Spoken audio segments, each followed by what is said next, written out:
Christopher. Great. Andrew's ready, I heard the bells ring. What's that? As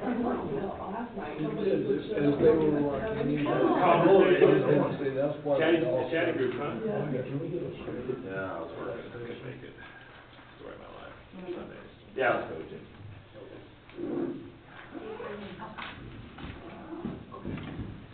Did you hit go? Yeah. Okay.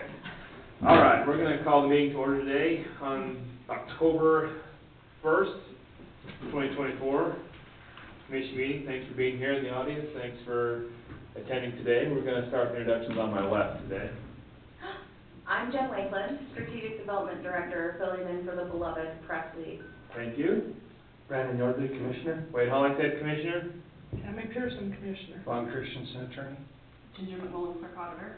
Thanks for being here, guys, and we're gonna have the prayer today by Leo Cannell, and then the pledge of allegiance will be led by Commissioner Yardley.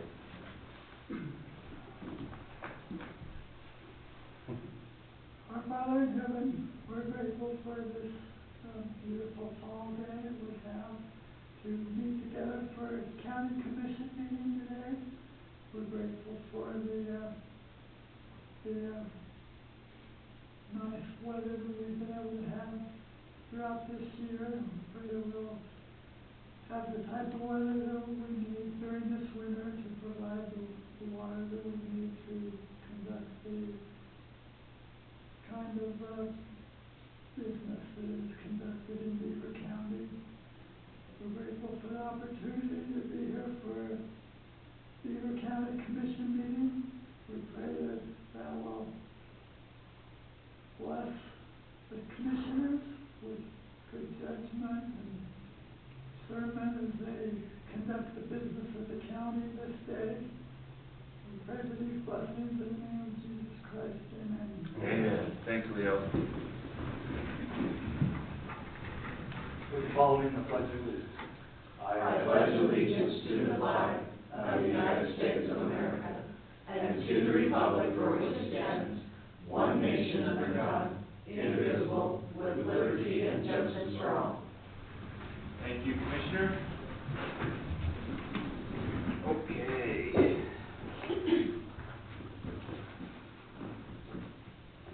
Approve the bills will be next.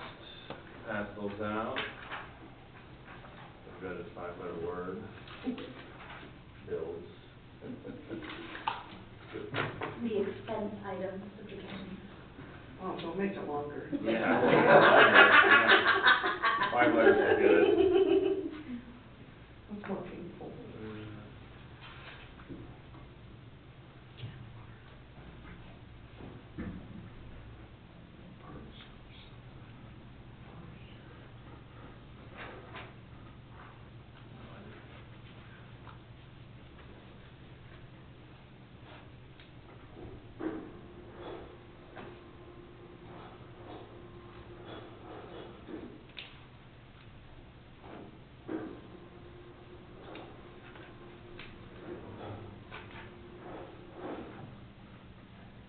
Not usually items of these. You shortened it down for this It's a one? little easier this time. I don't know, greater blades are pretty expensive. It's okay, I like that we're wearing greater blades now. I just wish we had some moisture in the ground so that when the greater blades it would stay. Yeah. Yeah, it's been pretty dry, hasn't it?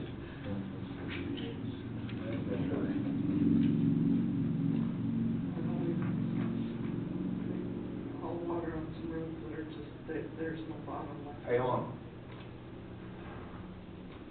The data center tax notices? Those are liaison notices, so that's the postage, prepaid postage for her notices. Really? That much? Oh, yeah. Holy cow. That's just for postage. Wow. Actually, it might be postage plus maybe a partial print. Is that the best way to do it nowadays, do you think? It's the only way that the company will print for us. We typically, like, I use IP Group, and they charge me for the proposed postage before, and then the print job on the site. So we get invoiced twice, one in the beginning, one in the end. And I think Data Center does something similar, I just know they wouldn't mail her notice out until she got back to them. Right. Which it could be a partial print job, partial postage, prepaid postage. I know, I think I went to mail, mail a letter, they buy a stamp, I think it was almost $1 or something. What was it? It's their, How much is it? well, we 79 cents, 69 cents, what was it? we get a discount because we have a postage meter, and we only pay 64 cents, but I think it's actually 70 cents. Yeah, I think it is. Or something I like thought it was that. like 72. I haven't done it for a while, so I was really shocked. 72. Cause last time I bought a stamp, it was like 15 cents or That's why you buy something. forever sign. Yeah. Stamps. Okay. Wade's gonna say, back in my day. Back in my day, oh boy, Lord. we're getting there, holy Well, cow. seriously though, I remember when I'm stamps were pretty like sure it was. 15 cents, weren't they? I remember Back in my day? 24. Well, you're a little younger. How times have changed. Yeah. Yeah, I remember getting 15. Just kidding. Wow. I really do, I think I remember 15. I don't know, but I was just like, wow. But I used to collect stamps too when I was a little kid, so maybe that was just part of my collection.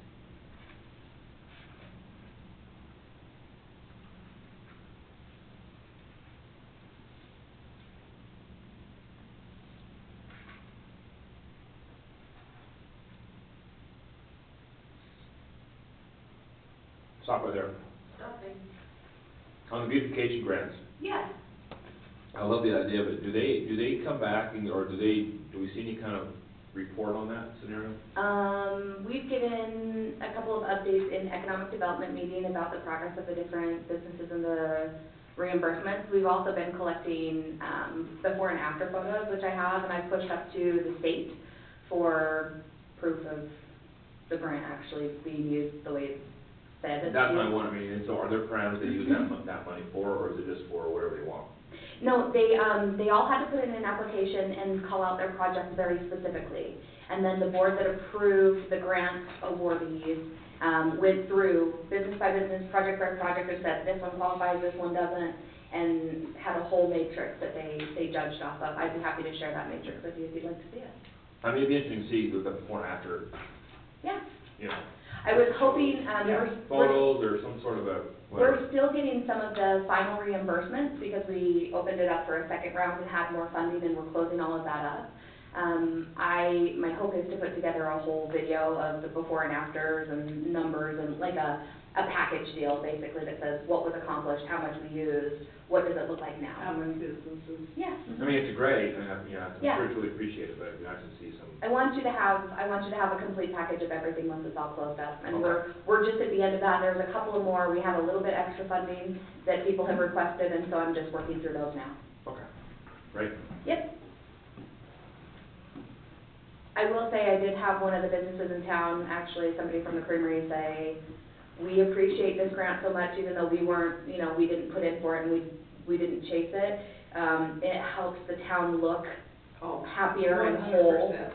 And that helps our business, ironically enough. And I said, okay, great.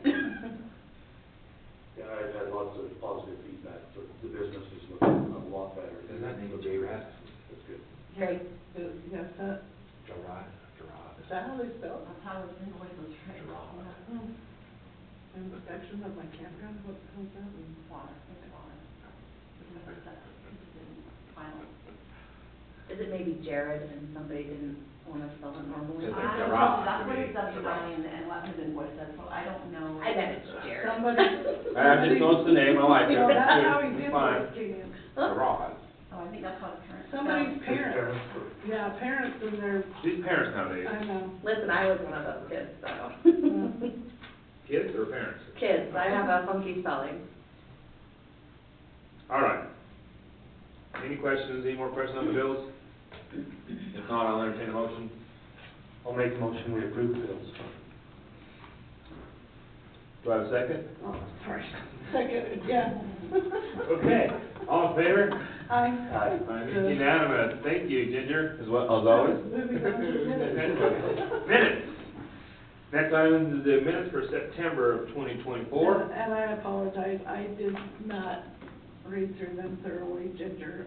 I told her last week I was going to, and I did not, so. I don't know if you guys had anything or not. I read through them, I didn't see, there was maybe one at the very end, and I can't remember what it was. You don't remember which set it was? It was the second set. Second set, okay. So I'll just hop in there and adjust, if you can tell me where. I can.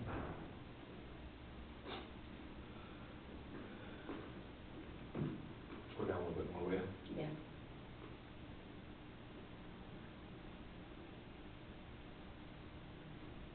I think we had to do some voting changes, which you probably got. Yeah, that was. That's the second one, wasn't it?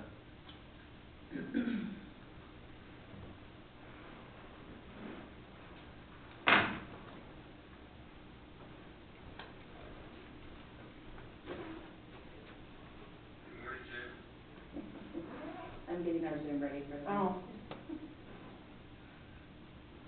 Hearing voices. No, just me.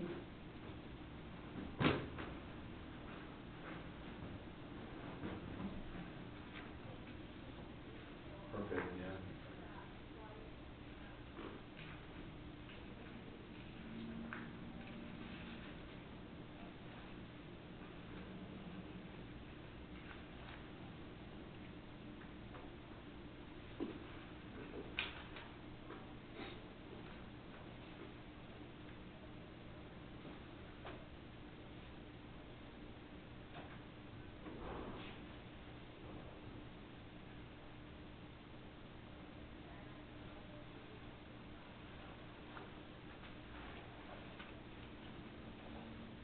Yeah, it's about right there. I think I found where you're looking. Is it in the second set on the motions table? Yes, that Because was, the conflict is, I had her in there, but it should have been Hollinshead. okay, So I just fixed that. okay.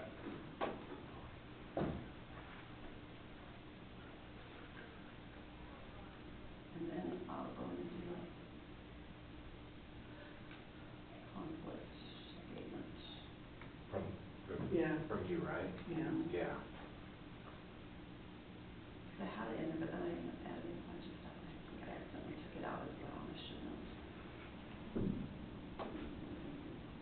That part of it was just a little confusing, but it sounds like you. Is there more pages? Or at the end? No, there's one more page. Yeah. There we go. There we go. Hang on.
Any other questions? No, I think that's. Everything else was really, really good. Really got that, didn't I? Uh-huh. I like it. I'll make a motion that we approve the I'll second it. minutes with, amendment. adjustments. Yeah, with the adjustments. Okay, a motion, got a second? I'll second, yes. All in favor? Okay. Aye. Made unanimous. Thanks, Ginger, on those as well. Mm-hmm. We do have a few minutes before we do the public hearing, so maybe we'll go to old business. Vaughn, you have opioid settlement agreement that you want to visit with for a few minutes? Oh, that was just, an update from our attorneys on this ongoing opioid litigation that was in your packet.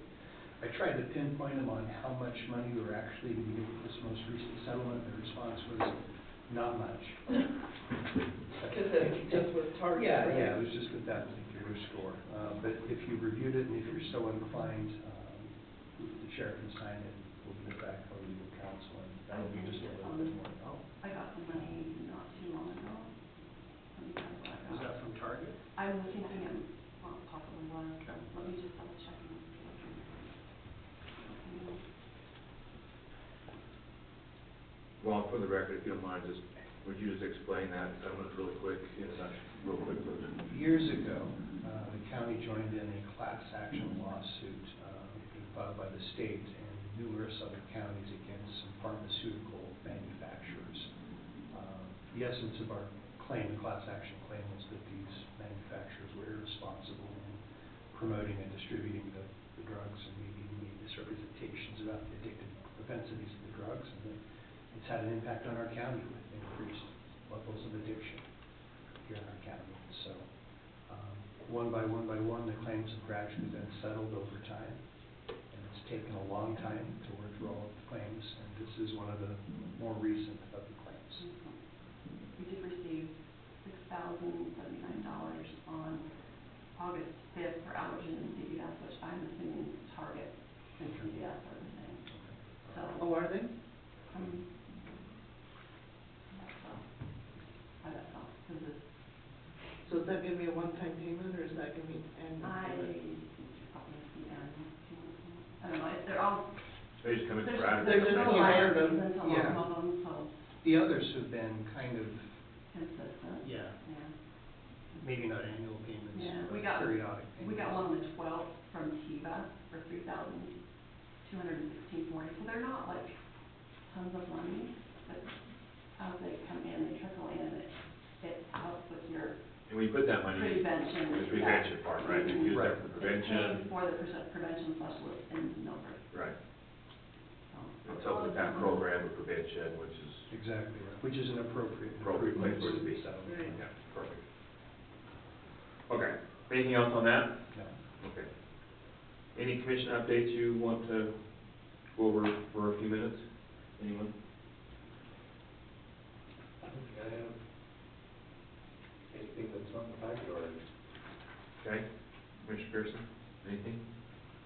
There's always some. Mm. There's always a pot to be stirred somewhere.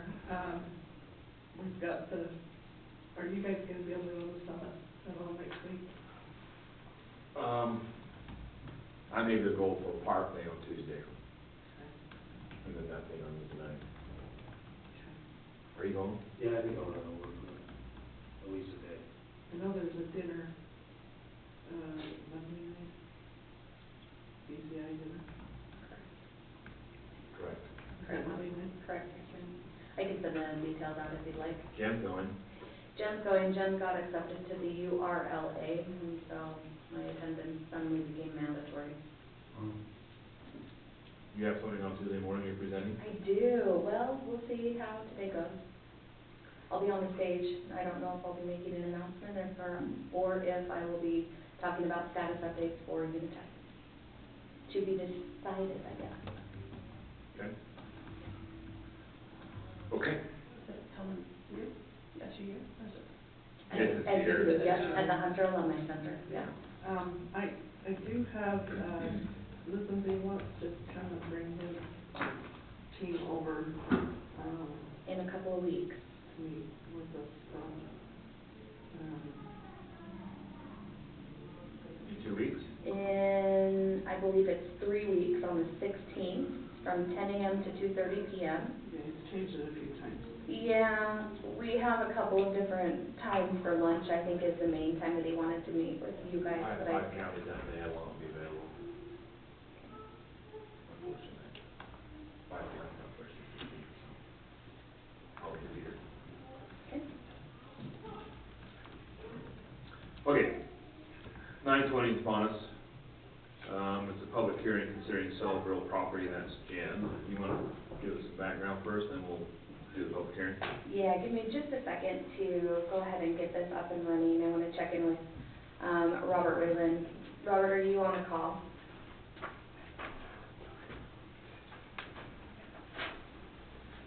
Let's try this again. Robert, are you there? I'm here. Perfect. Let me go ahead and move this laptop around so you can see our lovely commissioners. Just put on that guy right there. Yeah. Yeah, right there. Part of Perfect. the- Good morning, Commissioners. Morning. Welcome. Robert, we're going to go ahead, I'm going to start with an opening kind of introduction to what we're talking about on the agenda today.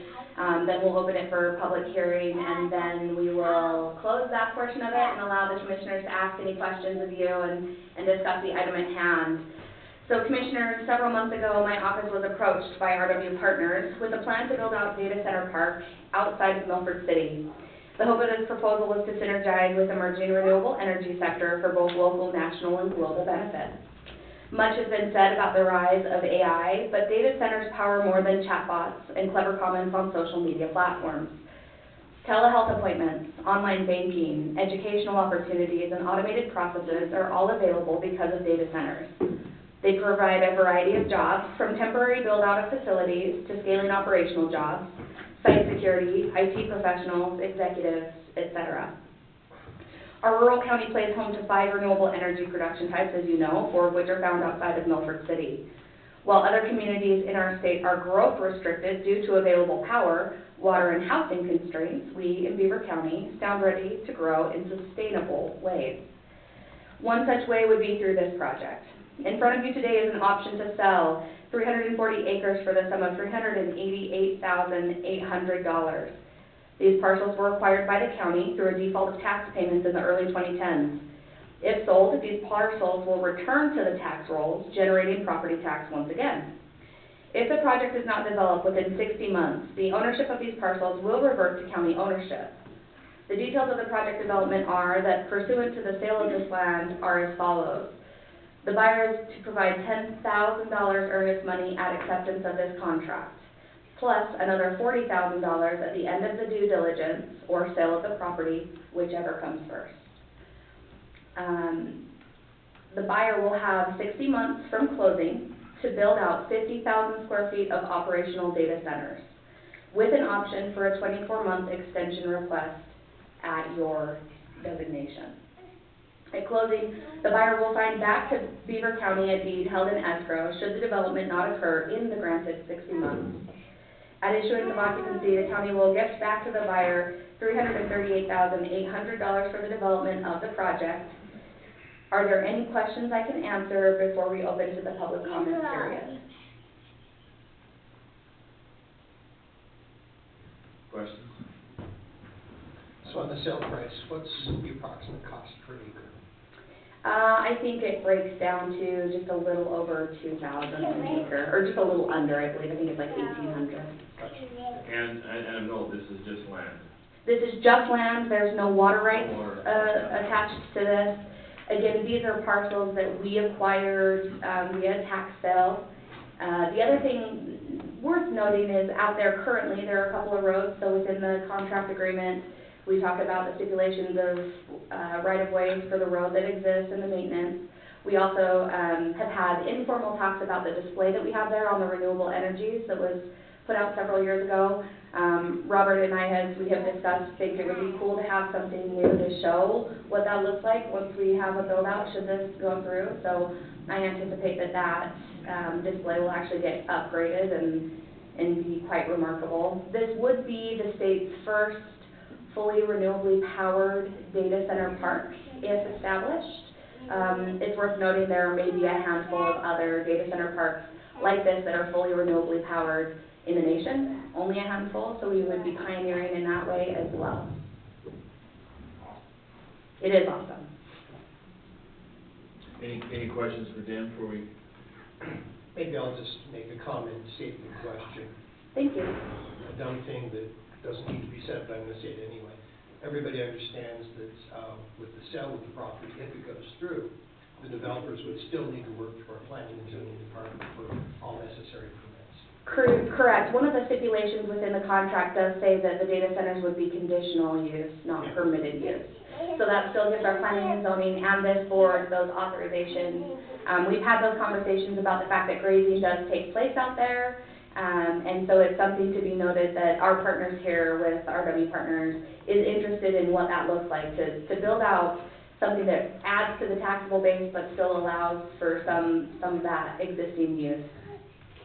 Okay. So with that, I think I'll open it up for a public hearing.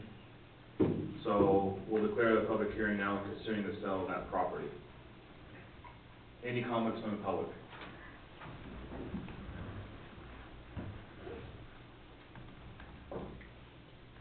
I'm not here for that, but curious, where is it north of Milford, is that what you said? Yes, it's north of Milford, out kind of by the Forge and Verbo project. Okay. Perfect. Do you have a map of some sort that would be displayed to show where this is Oh, located? I could pull one up. Maybe? Yeah. While you're doing that, is there any other public comment? Go ahead. Hey, if you will, sorry, would you just say your name and... Gates now, Okay. because you made many plans for the public, for how it's gonna affect the people. I mean, how you gonna come up with people to man this? Yeah, Jobs? that's a fantastic question, Gates. Just to get it on the record, he's asking about the manpower to staff these kinds of facilities and the growth of these. The great thing about data centers is they're not high job producers, and so this is an industry that the county and county leadership and city leadership have really been looking towards. Because it's small and sustainable growth in job size, it's not a ton of jobs all at once. There's a little bit of construction jobs that go with it, but we currently have several construction projects going on across the county at the same time. And so, our partners with RW Partners are interested primarily in working with the locals first and then expanding those searches out as they try to build this up, should everything go through. So the jobs in-house that stay here in Beaver County, we're primarily looking at kind of tech industry type jobs and executive type jobs. So my office has been having conversations with the types of companies that can help locals get the skills and certifications that they need. Additionally, we'll look to work with our partners at SUU and the universities that give individuals those credentials for those jobs, whether it's certificates, bachelor's degrees, master's degrees, whatever that looks like. I hope that it can be a recruitment tool to where the kids in Beaver County are currently K through 12 getting coding experience. My hope is that we can encourage them as this builds out to start looking at some of those technical certificates that they'll need, whether it's electrical engineering, whether it's computer science, whatever that looks like, to get their hands and their feet in the door with the universities and then back into these positions. So we're really looking at local growth. And that takes a lot of water up there to keep that stuff there. That's a great comment. Yes, traditionally, data centers do require quite a bit of water. However, noting that we don't have the water for that kind of a facility, those industries are starting to shift to air-cooled. And so we have made that a very clear point with RW Partners that as they talk to these industries that want to come and put a data center here, it cannot be water-cooled, it will have to be air-cooled. So we have been thoughtful of the fact that there's some need there. Great questions. Anything else from the public?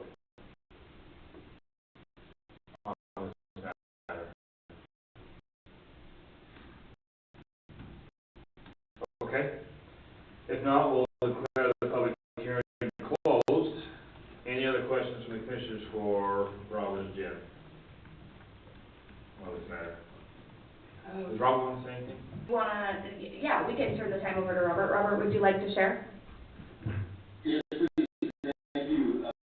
Commissioner Yardley, Commissioner Pearson, and Commissioner Hollington.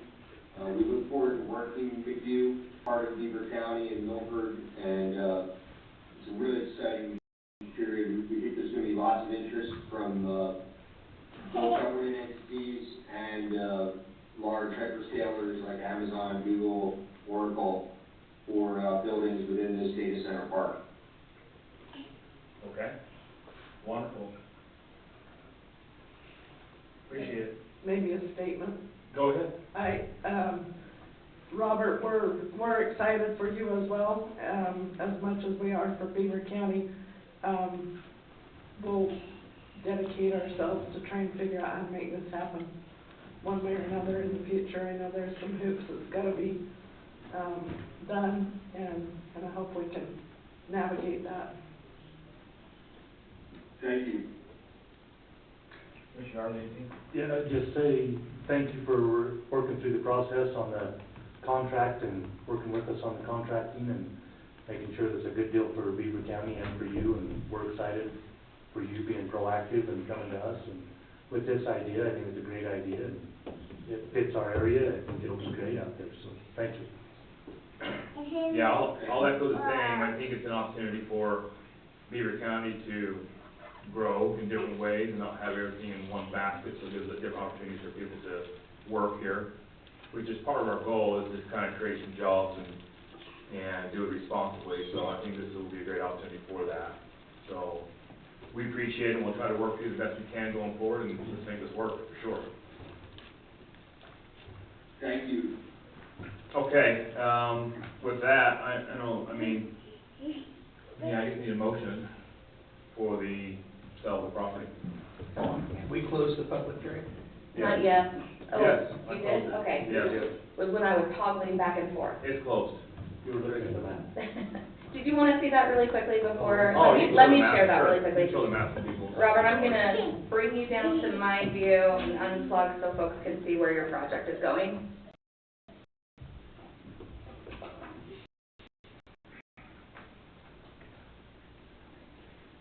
So this is geothermal plant road here in outside of Milford. So let me zoom out a little bit. Keep your eye on that little itty bitty triangle right there as you find our way all the way down into Milford. So here's Milford as we go out towards the edge of the county boundary. The property lays triangle here. And I wish I had parcels, but I don't own this map. I think you've got to go to the right. To the right, Yes. my right, your right, their right? Are we the same right? There's the railroad track. Yeah. Yeah, it's this There you go. triangle Yeah, where it turns to North Antelope Road. Thank you, Commissioner. good idea. And what's out there, I mean, there's already development out there consistent with some buildings and, things like that already happening out in that direction. Yeah, so, it's actually, the property line here It's a better map. is adjacent to, and then as we go out this direction, I don't know that they'll show yet, it does pad, our Verbo Frisco pad, the windmills, so that kind of gives you a lay of the land of where we're, Crazy. and there's a bunch of cows right here Whose cows are those? that like to eat things. They're just stray. They're just stray cows. They're strays. It is worth noting, you know, Bob and I have had several conversations about how can we build this thing and still allow for the land use that has been so prevalent and so necessary to our way of life for so long. And so I feel particularly fortunate to have found a partner in Robert that really gets what we have been saying for years, that this needs to be a cultural fit, it needs to be a sound fit, it needs to be something that allows us to scale up and out and diversify a little bit. And doesn't use water. And doesn't use water, right. So, we're lucky in that regard, I would say. And we can just rename your critters landscape, maintenance crew or. There you go. There you go. A maintenance crew. Send a bill. Yeah. Yeah. I don't think it's the same as ghosts, but maybe. We have been playing around with AI a little bit to kind of generate some concept art around what this might look like, and one of the iterations did come back with a, 2030 space cowboy with a jetpack on his back and some cattle ranging by the data center. Let's not do that. I thought that was a little extreme, and decided to keep it just because I thought it was funny, but. We don't want to put much of a Yeah. video for Beyonce, but we won't. Want to see? No. Okay. All right, so I'll entertain a motion for the sale of the property, I'll make that motion. okay? And I'll second that. All in favor? Can we just do the numbers one more time, announce them one more time? The numbers on the Yeah, the sale of specific. the, So it's 340 acres. yep. It's 300, 24, is that, 324? 324. Let me pull up Was it the, 324? I must not be listening. I No, thought- you did here. I thought it was 340. 40, on that it shows 324, okay, let me pull up the exact, and then that puts it at 1,200 an acre. And that, I believe that's as per the contract. that's correct, based off of the documents that were run for the parcels themselves. And of course, all of this is going to go through title, that's part of the due diligence, that's why that due diligence is so long, so that we can sort some of those things. That was one of the questions that you asked, of this contract. We're saying 324 acres at $1,200 an acre, Mhm. it's 388,000. 800, yes, Okay. correct. That's numbers. So was that motion to, sell the property and sign all the closing documents? Correct. Correct, Leo. That's what Exactly we're what saying. I said, yes. That's Thank what it you, is, Leo. I got a motion for that, and a motion, and a second, all right. Now, all in favor? Do we Oh. roll call? Yeah. Commissioner I Pierce, would roll call, right? Commissioner Yardley, aye. Commissioner Holland said aye. Make it unanimous. All right, Robert, is he still on? He's still here. Congratulations, Rob, let's get to work, all right? Thank you, sir. Have a good day. Plans and concepts to come shortly. Okay, sounds good. Good. Thank you. Okay, next item will be a public hearing considering sale of water shares. I'm gonna have Leo come up first, if he doesn't mind, and just give us a little background on that, and then we'll do the public hearing. Do you want me to stand here? Or you can Sure. stand or sit, what you want to do. Is this on? Yep. Yep. Back in the 1970s, when a man by the name of Conrad Koenig was developing the Mount Holly ski resort, and he obtained some water from Kent's Lake Irrigation Company to start developing those subdivisions up there. At the same time, a Waddingham and Barney group was owning property around Puffer Lake, and they acquired some Kent's Lake stock also. They thought they would do the same thing as Conrad Koenig, and unfortunately, they were never able to move that water right up on the mountain, and they held on to it all this time. They tried to sell the property a couple of times and ended up back with the property when the mortgages went into default. And so, what happened now is that they've ended up selling the property to Beaver County that they owned. And as part of that sales, they indicated they wanted to donate 140 shares of Kent's Lake Irrigation Company to the county. And they're calling it a donation, but obviously the county spent $5 million that they have received in grants for the property, which, you know, consistent with the price they were getting from other people during the years that they were trying to sell it. But anyway, the county is in possession of those 140 shares of Kent's Lake Irrigation Company stock, and the county doesn't really have any need for that, and so we've given a public notice for people to understand that we want to sell those shares of stock. So the question that comes up now is, the only people that really can use that water are people that own property in the service area of the Kent's Lake Irrigation Company. And so the question is, should the county just open that up for bids for just people that are qualified to use the water, or should they allow anyone who wants to bid on the property? And also, there's a question about whether there's any kind of social responsibility of the county, because this water right has been held for all these years, and the owners of it have never really used it, and I don't understand that they've actually leased it in any years either for anyone to use the water rights. I'm hoping that people that make comments will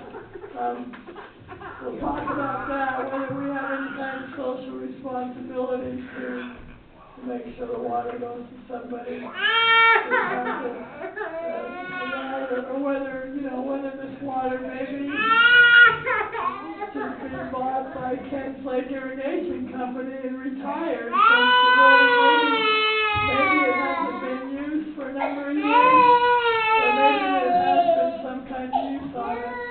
So I think that's kind of the history of it, and so I'm hoping the comments today, and then following this public hearing, we'll determine how we want to structure some kind of notice of accepting bids for the property. Thank you, Leo. Before we open the public hearing, I need to just declare that I do own shares in Kent's Lake, so this is a conflict for me, but I'm just gonna declare that now, so, anyway. Okay, with that, any other questions for Leo? Yeah, let me ask, so as of today, we will not be selling the property today, this is just The water rights. the water rights. This is the public hearing that we're required to have when we want to dispose of any property in the county based upon our ordinance. So we're holding the public hearing, unlike the previous one where we already had a deal that we were presenting to the public. This is just following our statute to say we're going to dispose of this property, but we haven't decided exactly how we're going to dispose of it. And there are some people here that we're interested in hearing from to give us their understanding of the background and kind of what they think the county should do. Okay. So, hopefully some people Any other questions? Thanks, Leo, on that. All right, I will now declare a public hearing on the sales of the Kent's Lake water shares. Is there any comment from the public? Come to the mic if you will, and then just... Maybe one question. Wondering how these guys got past security downstairs. State your name if you will, just for record, and the question. My name's Tyler McCulley. Here today representing Kent's Lake as the president of the company. And just appreciate Leo's background on the information. As a company, the water, so just a little history on what the water's been doing, I guess, that might help. It has been in the company, has been used across the board as by the shareholders. So Kent's Lake Reservoir Company is a storage company, so you've got to have canal company stock to be able to use the Kent's Lake water. So as those four companies have come together, I want to make sure you guys know we're unified as boards of all those four companies, of the Owens Ditch, the Mammoth Canal Company, and the Harris Willis, as well as the Kent's Lake. That we believe Kent's Lake should be in line to purchase this water. Our plans would be to retire it and, bring it back in, bring the stocks back in, and retire the water so that everybody in the company can have beneficial use of it. We believe that should stay in agricultural use.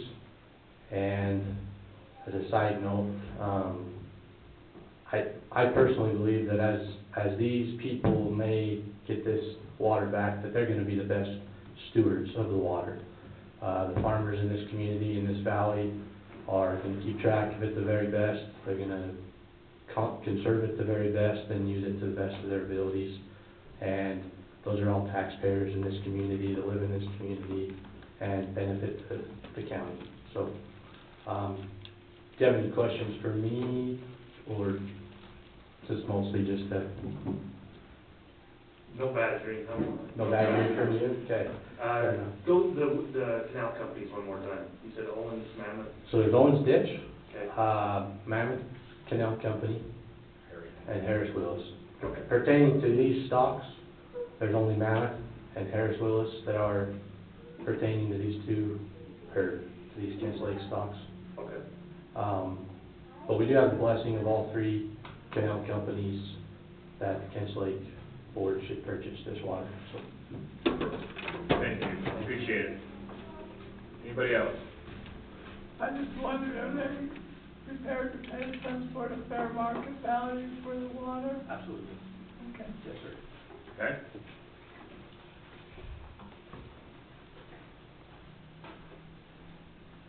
A couple of things on this. You said it was already deeded for up on the Beaver Mountain. No, they never were able to get their water. That group that Oh, owns those transferred up. 140 shares was never able to move their water up on the mountain at all. I don't know that they ever tried, but that's why they bought it. They thought they would be able to do the same Are thing. you guys gonna try to take it, transfer it up on the mountain? No, Okay. no, we feel like it should, you know. Okay. Then the other question I had is that if it was donated, can the city, the county actually sell that water? If it's a donated item, I understand if something's donated, you have to kind of keep, the law says on a city utility can't go ahead and sell stuff like that in the profit. Is that the way the law reads? We can sell it, and there's no prohibition. Okay. Well, that was my question. Can I say one more thing? Sorry. Sure. Well, just one of the reasons why we all came together and decided Kents Lake should be the entity to purchase this stock is there are bylaws in Kents Lake that say, you know, even if somebody with Mammoth Water bought it and bought the Harris Willis shares, there's no transferring even in between with Kents Lake shares. And so not only can, you know, somebody down below the freeway not use it, but even if somebody else purchased it with the Mammoth shares, couldn't use it with Harris Willis or vice versa. Right. So that's why it makes sense in our mind to have Kents Lake buy it. Yeah. Okay. Anybody else?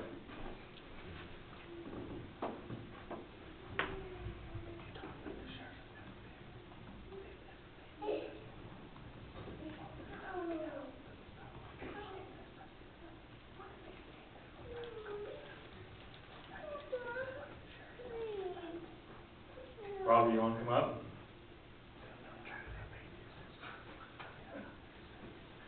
I don't think you heard you. Does Robbie want to come up? No? Okay.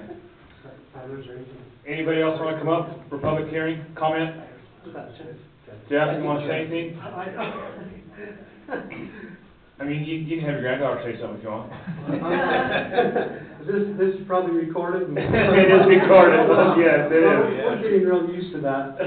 Anyway, Kents Lake appreciates greatly the opportunity to be able to participate in the purchase of this, and we'll pay fair market value and come up with the money. And there is an awkwardness for someone to try and buy it outside of the area. Maybe Tyler mentioned these things. I kind of missed most of everything. But we have a problem for the heart of our storage in Three Creeks. It takes an equal amount of canal water stock to match the Kents Lake stock. In other words, the storage doesn't occur. So if it can come to Kents Lake, it solves a lot of problems. If it were to go through what's called a change application of the state of Utah and be used outside of the area that Kents Lake services, then not all of it cannot be, and we have a bylaw developed in 2021 that addresses this. It's on public record at the state engineer's office. We cannot release a full portion for Kents Lake shares only without the accompanying canal shares. On the water rights that belong to Kents Lake, we can. If the miners of the reservoirs full and spilling over big time, then we probably can. But on most years, the canal stock it's important for the canal stock to match Okay, up. you gotta stop, you gotta go change I'm your gonna baby. go take care of Okay. babies. No, you Well, take care of what you need, I got I'll tell this. you what, I just don't want them by the stairs. Thanks, Jeff. They're good rollers. Thank you. All right, any other public comment? Maybe just a question from me, and again, I like to ask questions that are obvious, but I'm gonna do it anyway. If this water is sold to Kents Lake Irrigation Company, then it'll be used for agricultural purposes, is that right? Yes, sir. This can be retired within the company, Yep. and each individual will receive a little bit more. There we go. Okay. Well, if you're gonna state the obvious, I'm gonna state the obvious too. This was the conversation that we had with the people that we bought Puffer Lake. They said they didn't, you know, 'cause they're not really agricultural people, and so they didn't understand why the water has been all this time, and I said, I guarantee you it's been used. You just haven't been leasing it to anybody. And so, that's where I'm at. I'm kind of on the same page you guys are. And, sorry, to clarify, Beaver City does own some, there's, Sure. it'll benefit all stockholders in the company. Right. Some are Not agriculture, just some are not. Yeah, so it could potentially benefit Beaver City, Correct. for example, with its irrigation Correct. use. Now, you guys realize that water can be transferred underground. If you do a change application, Yeah. which is a whole nother can of worms. And that's not the intent. No, but I'm saying it can be. And the ratio is like 6-to-1 or something. I think it's 3-1, isn't it? I don't know. I can't remember. I used to know that, but I doubt that that would ever go through on a change application, me personally. That would be quite a battle to get that done. But it is possible, I agree with that. yeah. Okay, any other comments? All right, I'm gonna declare the public hearing closed. We'll really, at this point, we've had the public hearing, now we don't need to decide right at this moment, right? But, or do you wanna, no? What I'd like to do is have the opportunity maybe to negotiate with Kents Lake and Okay. see if I can get an offer to the county, and then you can make a decision on whether you want to accept that or whether you want to go out to bid on it. Okay, perfect, okay. I think we've had, proof that there's a social responsibility, a public responsibility, and so because of that, I think we could negotiate with Kents Lake and see if we can come up with an offer that you could accept, otherwise we can put it out for bid, but then people will want to buy it for speculation and there will really be property owners in the It could be a real area. free-for-all. Yeah, Yeah. and that wouldn't be, I think, socially responsible. Agreed. Okay, thank you. All right, next item on the agenda is declare surplus items, or declare items as surplus. That's Ginger. Yeah, we have a couple of items. The one thing is that the extension office is getting a new copy machine. This has been handed down from our office, and you can't find parts for it anymore anyway, so we're in the process of getting them a new lease contract. So we need to declare this as surplus so that they can haul it off when they come and replace and bring a new Xerox for them. So it's just housekeeping for that. So we don't have to worry about disposal? No, and they'll dispose for us, we just need to Does it get still work? It's limping along, they can't even find parts for it, so it's limping along, they're in need of a new. Okay. And if, the one that we're looking at, I think we'll have, given the ability to be able to print the fair booklets and things, so it'll be a little bit of a workhorse for them, which would be good. The other item is, we have 2 iPads that have been replaced, that we had previously used for elections to sign people in. What we would like to do is declare them a surplus and let employees purchase them for what the trade-in value is, which is $89, if that's okay. There's 2 of them, Okay. Trace wants one and there's another one. So if that's okay, that's the 2 items, one's a copier and one's a couple of iPads that are outdated. All right, I'll entertain a motion to declare those 2 items as surplus. I'll make that motion. I'll second that. All in favor? Okay. Aye. Thanks, Ginger, on that, make unanimous. All right, next item on the agenda is ordinance, this is Kyle, ordinance 2024-06. proposed rezonement of MU 20 to RE 5 in a portion of S 35 over T 29. What's going on? It's like a foreign language. Oh, County Unincorporated. that's your numbers, okay, go ahead. Good morning, In a everyone. portion. So, yeah, the zone request is, good job, I saw that, and I was like, I'll probably, get that and fall over. Don't give him two microphones, we'll be here all day. Yeah. Talk on both sides of the This will be fun. Both sides of this stuff. As long as it's both sides of my mouth, and not Somewhere else. the other saying. Sorry, So, sorry. anyway, I'm not in the mood for it today. back to, okay? This is a zone request from an MU 20, so this is, the bean farm, area there in Adamsville, south of Adamsville. I was gonna say, I guess we could pull up Google Earth if you guys wanted to see it that way, if this isn't, We got it already. there it is. So,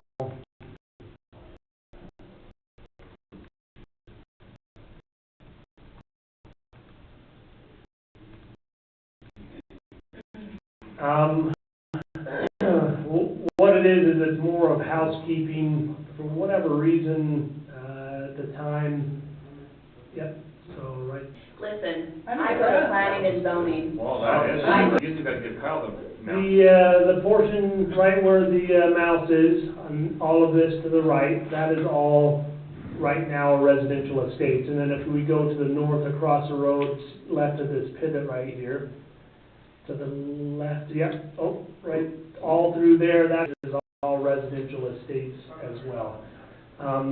For whatever reason, when this was zoned, what it was, I think it was an oversight and was unfortunately just left out. And so we're bringing it back into compliance, changing it from an MU 20 to a residential estates 5 acre. All of the use in the area is completely residential already. It's a subdivision through that area. So you're talking about the whole, that south part? So it actually goes, right, yeah, that, where the X is, all of those 5 acre parcels in that area, will then become blue to a residential estate, just like that there. What's next to it? MU is what all of that other Would be BLM area, ground, isn't it? and then BLM is everything to the south, which is zoned as MU as well, so. So there's houses on here. Yeah, there are, it's a subdivision, right, it's houses, subdivision. Again, the primary use in that whole area is residential. We would change that zone to everything 800 south of 800 south, to BLM is all used as Who's residential. requesting it? We actually are. The county is, we're trying to clean up, Planning is on. housekeeping in reality. We think that, again, doing some research, that whole area was supposed to be zoned residential estates when it was done in 1993, but for whatever reason, we don't know if it was a clerical error or just left off when the description was created. But we're now fixing it because what pushed this was an individual was purchasing a piece of property and wanted to know what uses were allowed, including gravel pit. The individual was looking at a gravel pit. They're just purchasing land from out of state and, anyways.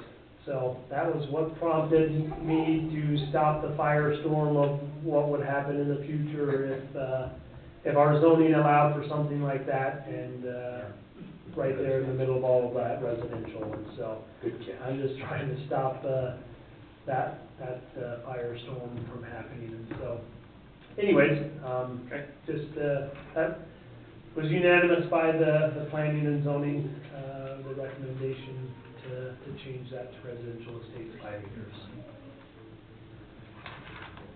All right, do you have the, is there the ordinance page or signature page with it? We should, there's state trust land straight south of it. I was thinking that was all BLM, but it's Sitla, right next to it, right next to it. Wow. south of it. Everything else is BLM. And then did you want to go over all of the modifying in that now, or did you want to? On what? Recommend, On that county. Let's approve this one first, if Yeah. you could, and we'll go to the next one. So, ordinance 2024-06. I'll make a motion, we approve that. Okay, I'll second that. all in favor? Commissioner Yardley. Yeah, go ahead. Wow. Commissioner Yardley, aye, sorry. Ladies first. I could've done that for you. Commissioner Pearson, aye. Commissioner Holmes, aye. All right, make that unanimous. Next one on the agenda is ordinance 2024-07, proposed county code changes. okay, this one is a little bit, deeper, it's, We can't have it.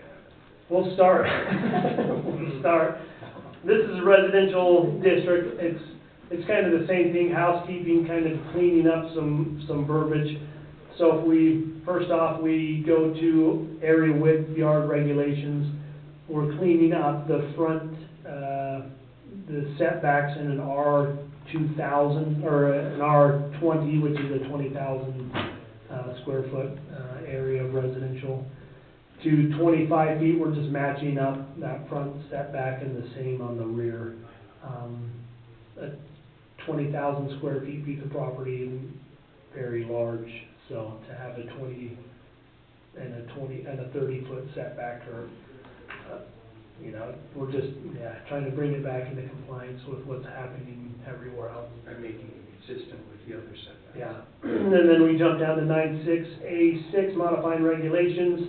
This is, if you were to build a secondary accessory structure, private garage, you had to be at least 10 feet, as you can see in the blue, that's the area that we're removing, at least 10 feet behind the main building. That was originally put in because of the building code for fire setbacks. Now the building code regulates that through put drywall and things like that. You can now, everyone can have an attached garage to their residential dwelling. And so it doesn't make any sense to say, hey, guess what, if this was attached, it could be right up to it.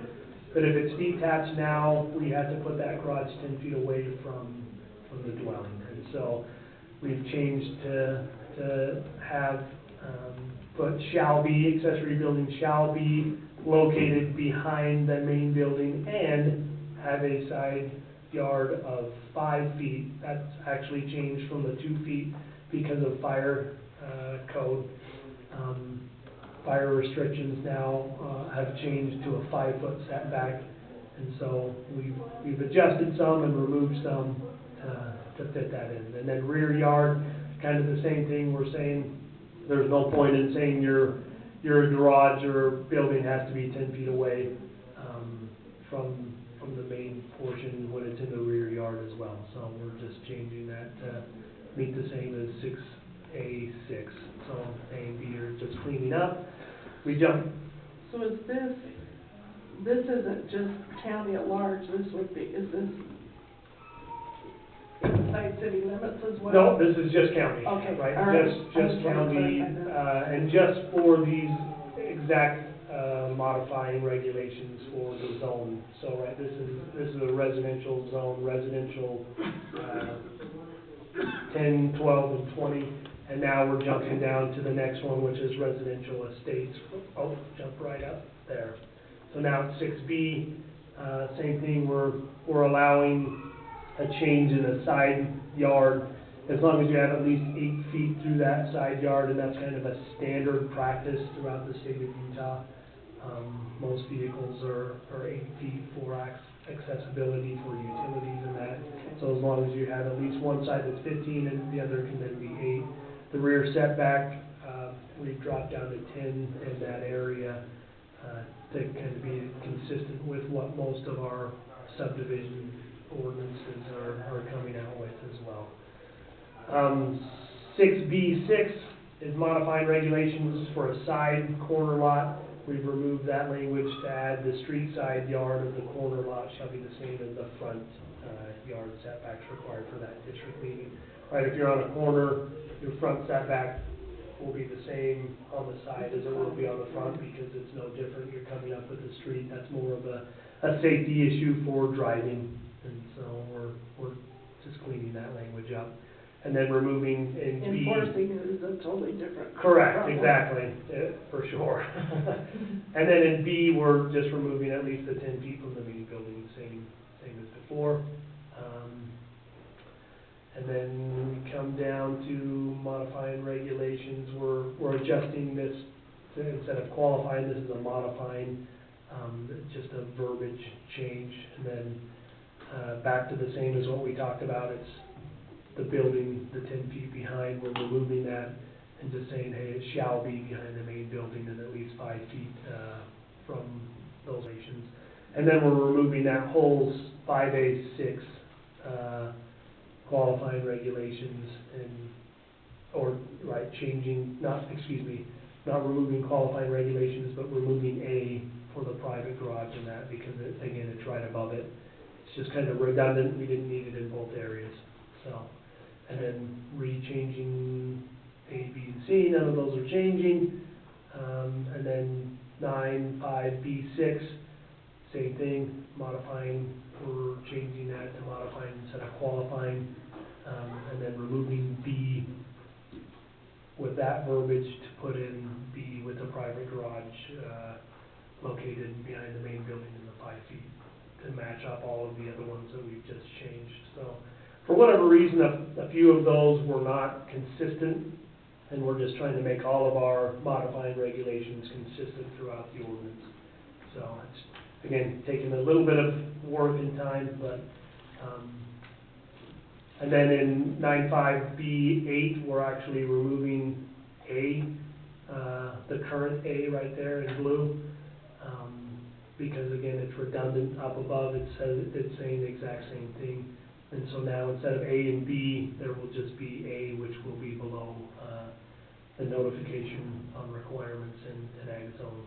So does that make sense there to everyone? Yep. And then multi-use district, 976, modifying, again, changing from qualifying, exact same verbiage as all of the other ones, private garage in the rear, it doesn't have to be 10 feet away, and then 5 feet on the rear yard for the fire setback. So none of that, right, is changing anything different. We're just aligning all of our ordinances together now, so. And did some of the language, did the state recommend these changes? The building code is kind of what regulates in the fire code, and it's changed a while ago. The issue is that the building code and the fire code will say one thing, and then 3 years later will revert back. And so most of the time we kind of wait a couple code cycles to make sure that it's not going to magically change back. And so a lot of this was in the 2012 code, which then we adopted the 2015, and then we didn't adopt anything again for 6 years. And so we were kind of waiting to make sure that this new adoption cycle last year, it wasn't going to revert back, which it hasn't. It hasn't reverted back in the 2024, which the state of Utah hasn't adopted yet, but it hasn't reverted back in there as well. So that's kind of why. It's more of the state changes those, and so we're just trying to fall in line with what their changes are, so we're not contradicting each other. We just don't change as often as they do. Yeah, correct. We haven't, and I think that's right, it's a delayed reaction, but like you said, they change, the flux back and forth is kind of rough to keep up with. And I learned that the hard way. We changed the fences ordinance, because the state did, and so I immediately went in and we recommended and we changed it, and then a year and a half later, it reverted back to the old portion, and so I was like, okay, this is why we Was don't. that the fence out law, or The fence heights and Yeah. all of that, and so, anyways, luckily, it's now reverted back. Do that cycle. I don't know, maybe they just get paid up there to change bills back and forth, but anyways, so that's I That's think why, you're onto something. that's why we kind of sit back Don't and tempt- wait a couple cycles before we now, okay, it looks like it's gonna stay there, let's update ours, so. And then if you go down through our conditional uses, in a multi-use zone, we've added, data centers in there as a conditional use. And then, Strange, the timing of that. yeah, it worked out for some Have we better than others, so. What about, and I haven't dug into this, and I'm sure we're fine, but the, power generating plants, so like Verbo, is that all, that's always been there? Yeah, right? correct. Anything, No. Right there. Yeah, it's down there. yeah. And so, yeah, we've added that. If you wanna keep going down, we'll hit this next. So, yeah, none of that changed through there. Our purpose, this is, back to our original, industrial zone. We've changed the acronym from MG. It doesn't make much sense when it's general, industrial to have MG as the acronym. And so we changed that to IG, or general industrial. Makes sense now, I guess, right? And then we've added automotive salvage yard in that IG location as a conditional use permit. Pretty much to give an option for automotive salvage yards, and then we actually have a definition of that that we'll get to in a minute. You do have a definition on that one? Yes, I yeah. didn't see that, okay. So 91713, this is our conditional use permit areas and time limitations and abandonment. We changed this section, added this section, and it's if any of the approved uses or activities cease for any reason for a continuous period of 1 year, the conditional use permit shall automatically terminate. As having been abandoned, a new conditional use permit must be granted prior to continuance of this conditional use. And so this has fallen back into if we approve something, and years later, nothing is done to actually construct that, or if someone does something and then they alter the uses in that, or say we approve a section of a CUP and then they alter and no longer are doing a whole portion of that, and then decide in 15 years they want to then start doing that again, most of the time it becomes an issue on what's surrounding it and what has changed. And so we've come up with these problems with some industrial type uses in areas that haven't been used, and all of a sudden they throw one back in there after years and years and say, oh, well, we had this as part of our conditional use permit, and it's not necessarily something that they've been in use for a long time. And so this verbiage is actually kind of a standard that I've come across in most all jurisdictions of making sure that something isn't approved, and then we go around and change some things around it, and say add a subdivision, and then in 15 years they come back and say, hey, guess what, we had this approval to put in a batch plant or something like that, when we've kind of moved on from the use that originally was approved. So does this cover both, for example, we had a power line come in just, a month ago, their conditional use permit was in 19. They've been working on that, they haven't built anything, they've been working on that, but they would still be covered. And then also, if somebody vacates in a business and then comes back in 2 years later because they haven't done anything. Correct, They yeah. need to come back in for the. Yeah. And right, for the most part, we have that use in our ordinance, and we want to continue to have that use if we haven't changed it. It's more of just maybe protecting the county with road agreements or other factors that it may have been approved 8 years ago, and now, again, other uses may be around there, and we want to protect those existing or new uses from something that was approved 8 years earlier, so, but yeah, that's kind of the reason behind it. And on the power line? On the power line, it's a little bit different because if you, our ordinance also states that if you are continually giving information that you are working for, right, because again, NEPA studies and BLM and all of those, the red tape to go through all of that takes time. And so we understand, hey, if we give this approval, it's going to take time to get all of those studies and approvals from the federal government. As long as they continually send us information showing that they are moving forward, then that conditional use permit stays active. If we haven't heard from them in 7 years and all of a sudden they show up at our door and they're like, oh, by the way, right, we're starting this back up, that's where we normally are saying, hey, right, that's, you haven't even kept us in the loop, we don't even know what's going on. Blue Core Labs, as an example, if they showed up tomorrow, we had not heard from them in over 1.5 years, right? And so, we would probably go to that stage of, why haven't you given us any information on anything for the past 1.5 years? So, And they'd have to start from scratch. Yeah. Correct. Yeah.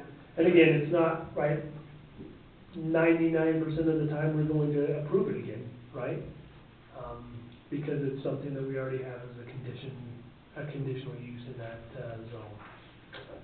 And I get where you're coming from, because the power lines, the hoops, the red tape they have to jump through, Yeah. just like Trans-West, how many years ago has that Oh, been? since 2017. We talked to them, I mean, you know, I mean, and I'm assuming you've been hearing from them all along. yeah, they send quarterly, they send me Right. information quarterly, and right, they've actually started the process, but it takes, when you're going through 3 states, Three states. and- it takes a little bit by the time it gets to us. There's a construction timeline there Correct. that's way longer, I'm sure, than what they intended, but Yeah. I know when we first talked to them years ago, as a property owner, you know, come and get the right of ways and those kind of things. Yeah. That was way before they even talked to the county Yeah. about anything. Correct, because they have to kind of get that in order to make sure Right. that they know where that route is going to go before they ever get to Right. us, so. Yeah, same thing, right, they're planning on first quarter of 2026 in Beaver County, so. So yeah, that's, limitation abandonment, if you wanna go down, so we've just changed, again, all of that is, we've added that, so. So quick question, because that just, let me scroll back up a little bit. So if you have a business that's in business and conducting as they've always done, and they came in and wanted to change direction, is there a possibility for that, though? Yeah, excuse me, we have the process where we can amend the condition. In fact, that's what we did there with, the solar, with their amendment on their actual. They win, and then it went to. Correct, and they changed that verbiage and that, and their attorneys are the ones that actually said, hey, they wanted them to go through the whole process again, and we said, well, we actually have this process where you can actually amend There's a an path existing for that conditional one, use permit. Similar, Amendments, yeah, okay. similar to, that's, most of the time, that's what we've done in the past, like CS Mining and those that, have come back in. We don't require them to get an entirely new conditional use. We normally just amend that existing one. And if we need to update some of our verbiage, with that conditional use permit, we do that as well. And if there's a change of ownership in the process, Yeah, that's still something we can work on. something very similar, yeah. We have verbiage on that as well. They sign an express consent saying that they understand that new ownership is gonna follow the exact same conditions as before, and if they have an issue with that, then they can come in and request, an amendment as well. Okay. And then 921.6 development standards, this is something that, we needed to add in there. The installation of separate utility meters is prohibited on internal ADUs, which an ADU is, right, it's an accessory dwelling unit, unless required by the utility. So we don't want internal ADUs to have separate utilities. The utilities don't want that as well. And so, talking to the utilities, they said, hey, this verbiage is good. If there is an issue, they do like the unless required by the utility. So if there's an issue and the utility saying, hey, we actually need a separate utility because of size or whatever, or lack of power, it's an option there. So that's in our ADU standard. And then the last one, these are our definitions. We do have our automotive salvage, so we put in the definition of privacy fenced in non-residential property where vehicles related machinery are stored in the open for future use of their individual components. And so, again, we wanted, if we're gonna have a salvage yard, like other areas, we wanted to make sure that it was fenced in, and most salvage yards, they wanted that way as well for their protection, so people aren't stealing parts and that, so. And then we have, again, we've added a couple more. We're in the process of updating all of our definitions, and this was kind of an A through D type recommendation to our definitions. We've added cemetery, because we didn't have anything on cemetery, which a public cemetery and a family cemetery. I've gotten a few requests for family cemeteries on property, and so we're trying to, the state of Utah doesn't have any limitations on that, which I thought they would have some sort of a regulation. They don't, so we're going to look into that to allow for the uses of public and family cemeteries on people's properties, so. Before we adopt it, could we make a correction to cut and graphic there? Under cemetery family, it says a privately owned plots of land that was. Well, I was gonna say too. Could we just kill the word a and just start with privately owned plots of land that are Yeah. reserved for burial? Yep. It's almost typos. I mean, it's just means you scratch that. Okay. There we go, so, 5 minutes later. yeah. Was that only 5? Wait, or 25? Well, the agenda has 5. We didn't schedule this very well. Oh. We should have given you more time. Yeah. So there we go. Any questions? We had public hearings, with all of this up to planning and zoning level, heard public comment, and the recommendation was all of this that you see in front of you. Okay. A lot of work. Yeah. All right, I entertain a motion for that on ordinance 2024-07. I'll make a motion to approve ordinance 2024-07. I'll second that. All in favor? Commissioner Pearson, aye. Commissioner Garcia, aye. Commissioner Owens, aye. Perfect. Next, you got the next one too, Kyle. Yeah? Reimbursement of vacancy credit and encroachment fee permit. Is that you? Sure. That's you. It says Jimmy too. James Carter. I don't see James Carter. Okay, so this is, He's going for it. a request for reimbursement of an encroachment permit. The individual feels like they shouldn't have to pay on this portion of property. They are also requesting, I believe, a road closure, vacating the road of that area as well. So the Corey, encroachment, I was gonna say, Corey, did you wanna? the encroachment permit was on what we call Dust Bowl Road, the county road Okay, so it is to the right of it to then? the right there. Yeah, okay. That's where the encroachment. That's what I thought. I was like, I think this is the road closure here. If you pull up your maps again. You bet. And then just go directly north, Just give him the. Yeah, do.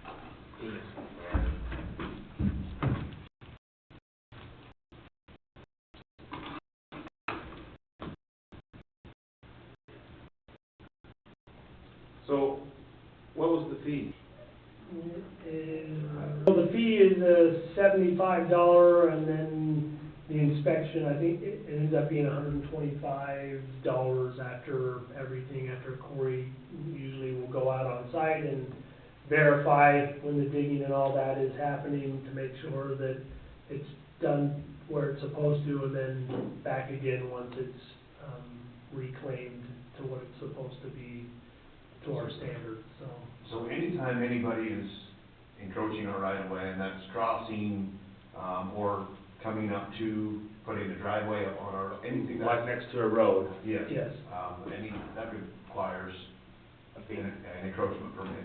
And in that encroachment permit, both Kyle and I can set stipulations of what the county expects as a finished product. Therefore, I go out and inspect it and approve it when it's completed. That's what the fees are all about. And that fee is standard for everyone. It doesn't change for anyone. Now, there are areas that we don't have the overlay here, but even on Highway 21, ownership could actually go all the way through Highway 21. That doesn't mean it's necessarily owned by that individual, right? The UDOT or the county still has that right-of-way agreement through that roadway, and we're the ones maintaining it, and that's why an encroachment permit through that is then required, so. So just off the highway there, our the RD on the first Dust Bowl Road, he got the permit for a culvert to run his tailwater from one side of the road to the other. That was the reason for the permit.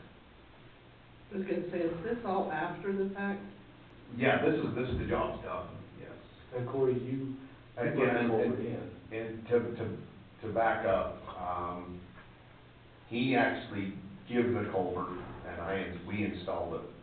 There was a little bit of discrepancy on description on what he wanted done compared to what the county wanted done, if that makes sense. So I had him give us the culvert, and we installed it at our specs.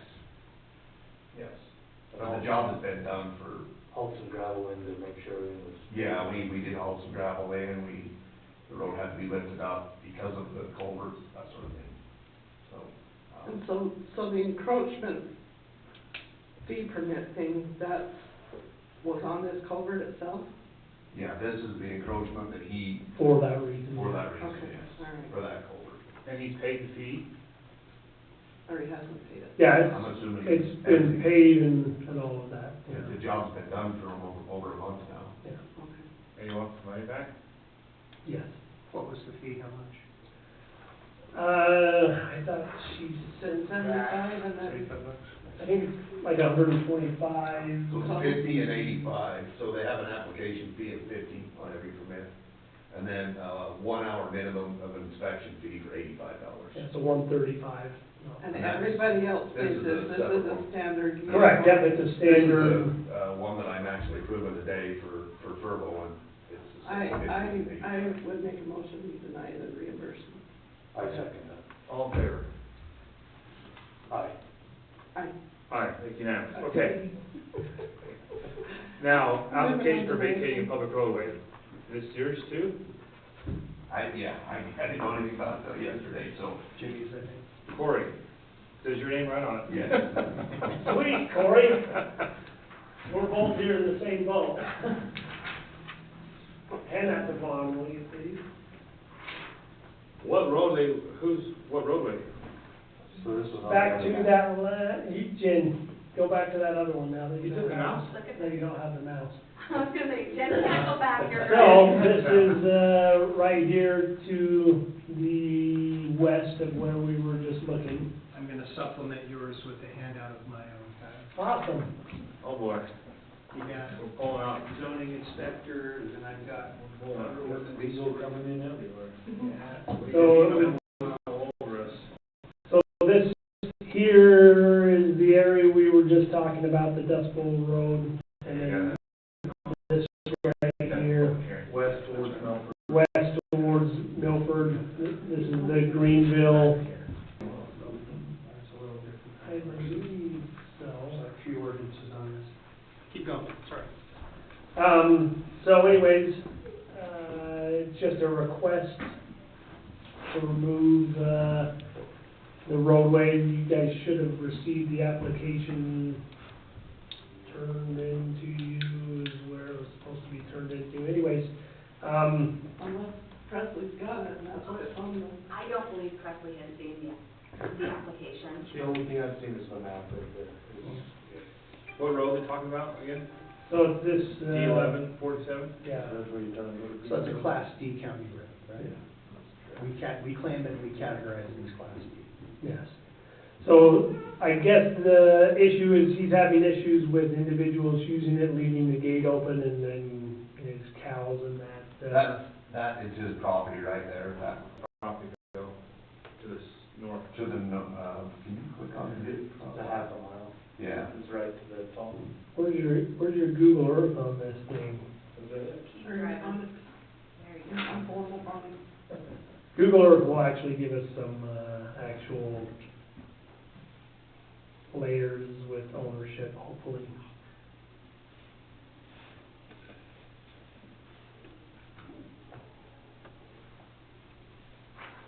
I'd say that, and there probably won't be any KML uploaded on this one. Promises. I know.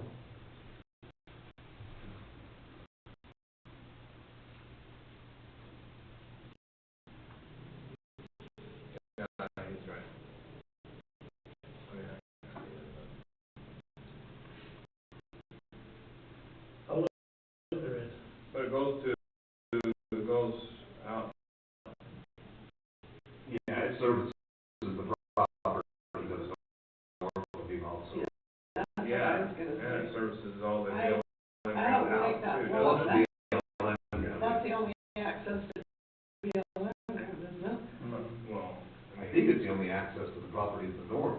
to the north, Divide Grazing Company, but, well, you can't really decide this today anyways, because you have to have a public hearing and et Correct. cetera, so I don't know if we're really in closing roads down either. It's a lot of work to go through a public hearing. In the past, what you've done is you've deliberated, you've researched, and then you've made a decision about whether or not you want to go through the public hearing process. And in some cases, you have, you've just declined it. In other cases, you've gone to public hearing to get input from the community. You want to table this and research? Yeah, these are separate properties, all. But I don't even know that it's worth. We maintain any of that road? It's a Class D road, but there's no maintenance. We just claim it because we want to preserve the public's right to access. Right. Yes. And it does provide. But it provides access to the property to the north, and that's where. Right, yeah. All the way And to north too. And it does go through BLM. north to BLM as And well. we all fight people closing gates. Yep, There's ways yeah, to we get fight around this it. everywhere. And I understand the battle he's dealing with, and I'm sympathetic, but closing the road is not good. Correct, it's not ideal, what he's dealing with, but the option of closing probably is the It is option that we would take. At least on probably Corey and I's So, recommendation. then I will entertain a motion with, that, whenever you guys want to, any more debate about it, if not, then I'll Well, entertain a motion. the applicant didn't come to express his side of it either, so. You don't have any of the we didn't- actual documentation or application or whatever We don't that have- goes with it, so. I'll make a motion, we deny the request to vacate the public right of way. Second that. All in favor? Right. Aye. Okay, unanimous. All right, we're gonna keep on rolling here. Corey, don't go too far. Ratifying the award for the Milford Road shed bid. With his conflict, Corey's gonna go. Corey is gonna go.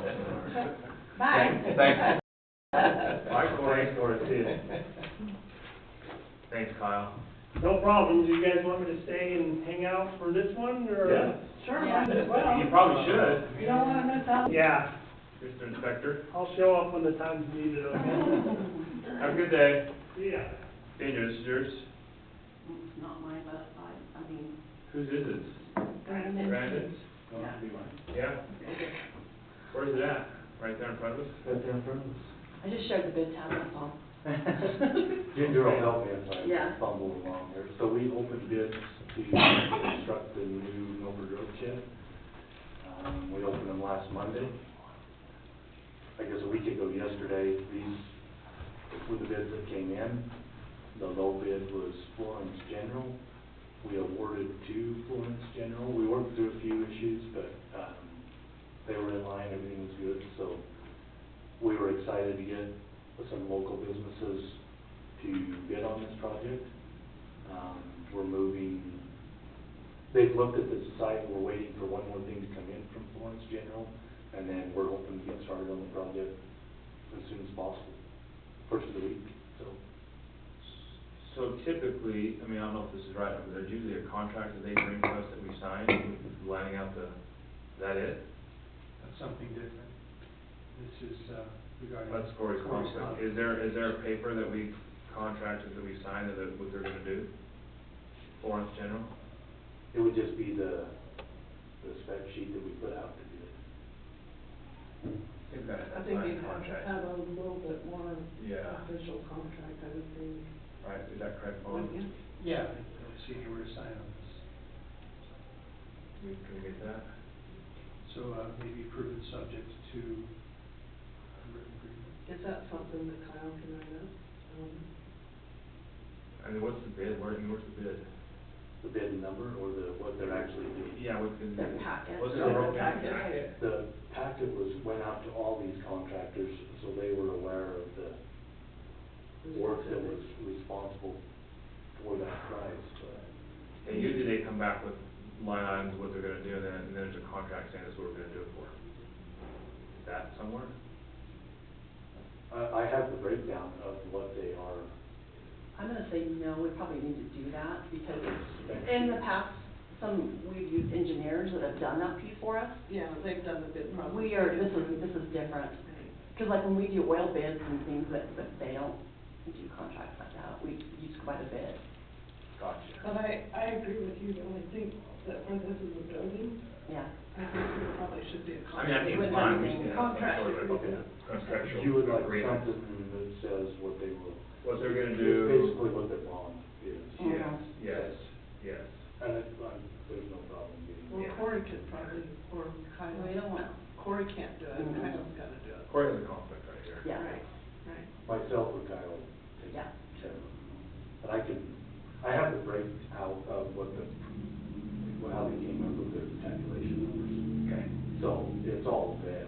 They have the I just sheet think, of what they. yeah, I just think for knowledge of ourselves and public, and it's contractual, it just needs to be done that way.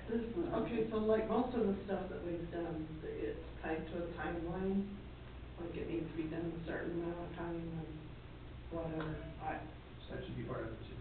that needs to be part of you it. can put that language in there that says it will complete it by such And and we such have a vote on deadline. that, right? Yeah. Downtime. Yeah. Was that part of the bid process? No, we didn't speculate or tell them exactly when they had to complete the job, but everybody wants to get this. Yesterday, Yes.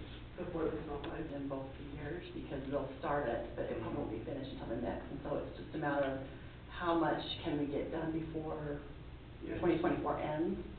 And so we can make sure that we budget enough to cover the residual amount. Right. We didn't want to limit who bid on the job by adding timelines when we put it out for bid. We didn't think that was a good move. We wanted to see who would, if we only got one bid or two bids, it wasn't gonna be, we felt good getting the 5 bids. Right. So brand construction is lower than, no, it's not. No. Sorry. It's 20,000. There's the 7, there's the 7 and 9 difference, I right? know. Okay, so Looks good. what I would do is, so I'll entertain a motion that we accept the bid of Florence General, and then have to give the breakdown for the contractual stuff, right? Get a signature on it. Yes. And.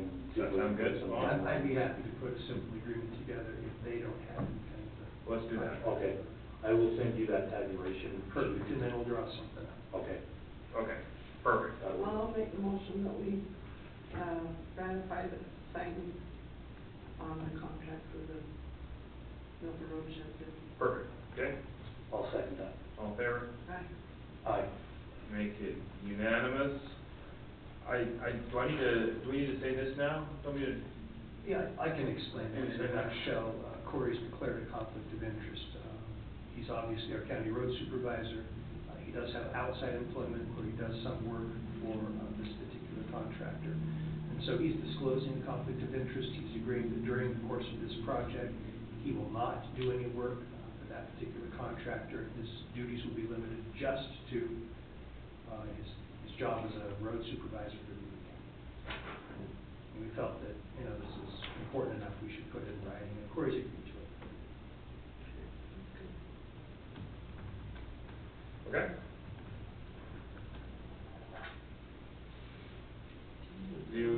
Are we voting on this? Yeah, typically we record the Okay. authorization of a contract with a motion, so Okay. I think Commissioner Yardley, this was your idea. Not So you you have to gotta throw make a our motion. check. Okay, I'll make a motion that Okay. we sign the conflict of interest form Agree with there. Corey. I'll second that. All right, all in favor? Aye. Aye. Perfect, thank you, Devin. And yeah, Corey is aware, and it's necessary to do this, make sure we're covering all bases, so. Okay, next one, and then we'll get a break. Ratifying signing contract of the engineer of the old Beaver Hospital roof. Okay, so this is the actual contract that, put us in contract with these guys to help us get the bid out. So happy. I know, I told them to send it to you. What? Oh, I did not. Yeah, I think that was done. Oh, was it? Oh, okay. Everybody wants your autograph. Okay, go ahead, sorry. So with jumping in the. Oh, nice. Yeah, nice signature, right?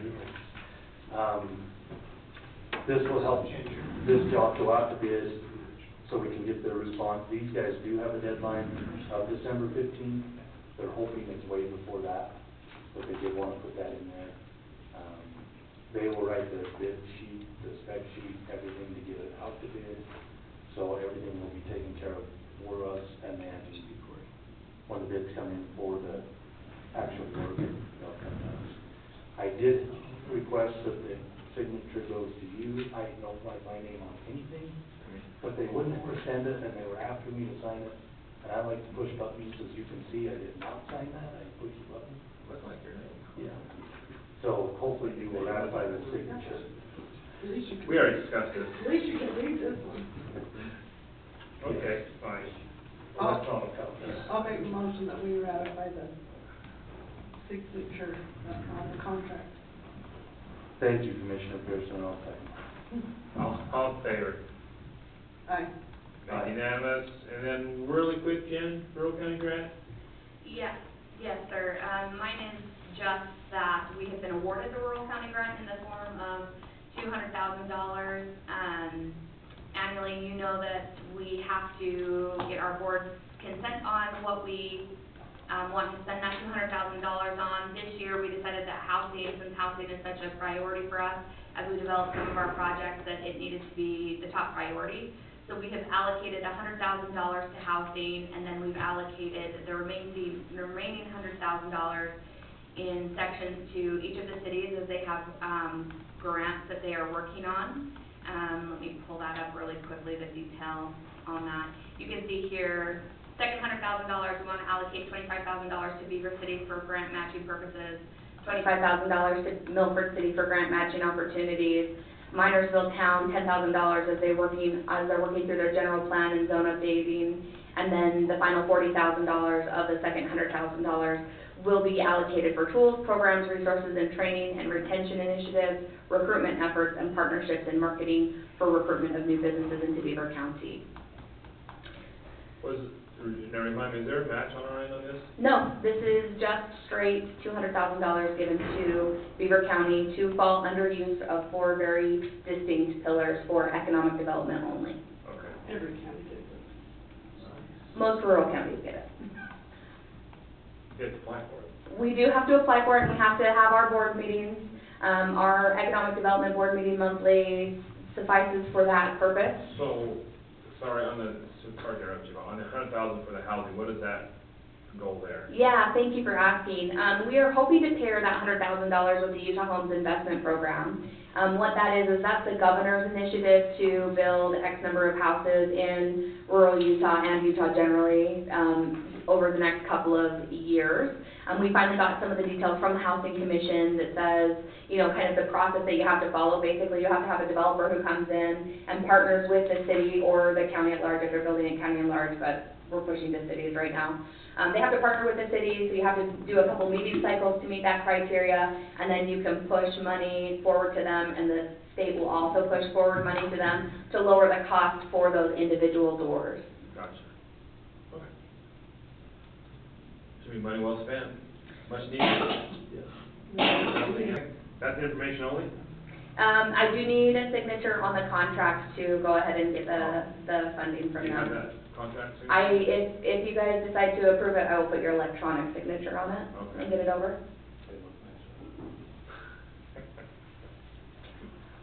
I don't know if there's any reason not to approve it. I mean, No, I'll make a motion that we approve it. yeah. I'll second that. All in favor? Aye. Aye. Make it unanimous. I'm gonna take a 1.5 minute break, and we'll come back to the next item, okay?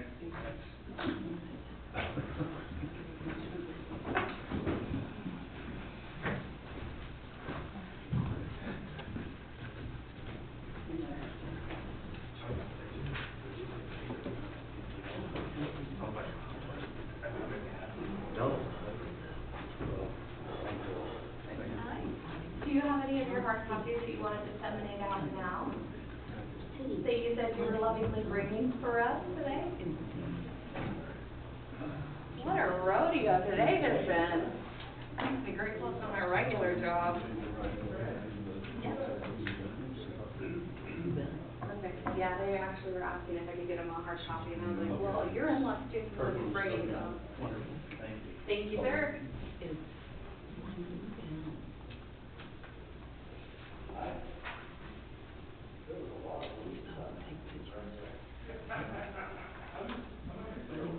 There you go, on.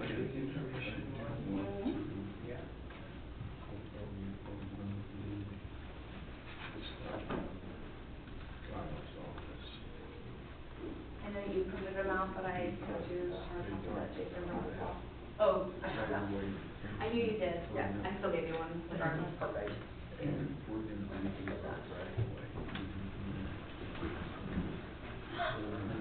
You got a hard copy for me too? Yep. Okay. Fantastic, I'll give these hard copies back to you, I'll get him to sign this. Nice to meet you in person too, how are you guys? It's fun to be all in person instead of all on electronic call. Hey, Leanne, question for you. We approved the sale of that property earlier this morning in the meeting. They're wondering on the earnest money, can they wire it over to us, or would you prefer a check? I'll talk to Ginger and let you know. If I sent Ginger a message and said, is there a problem one way or the other, she said, talk to Leanne. Well, Like, if you we can will talk decide. about it and I'll let you know. Okay.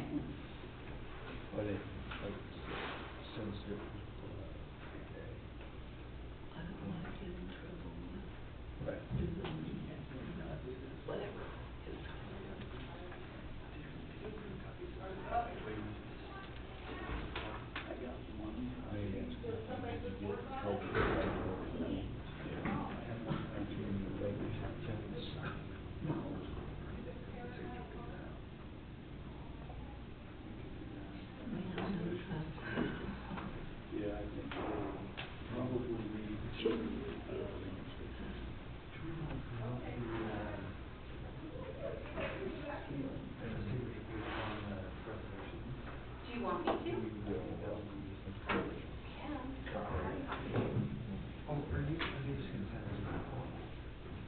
That's how I was gonna do it, because I have it all in one place all together, versus like 14 hard copies that I have to keep track of. If that's okay with you.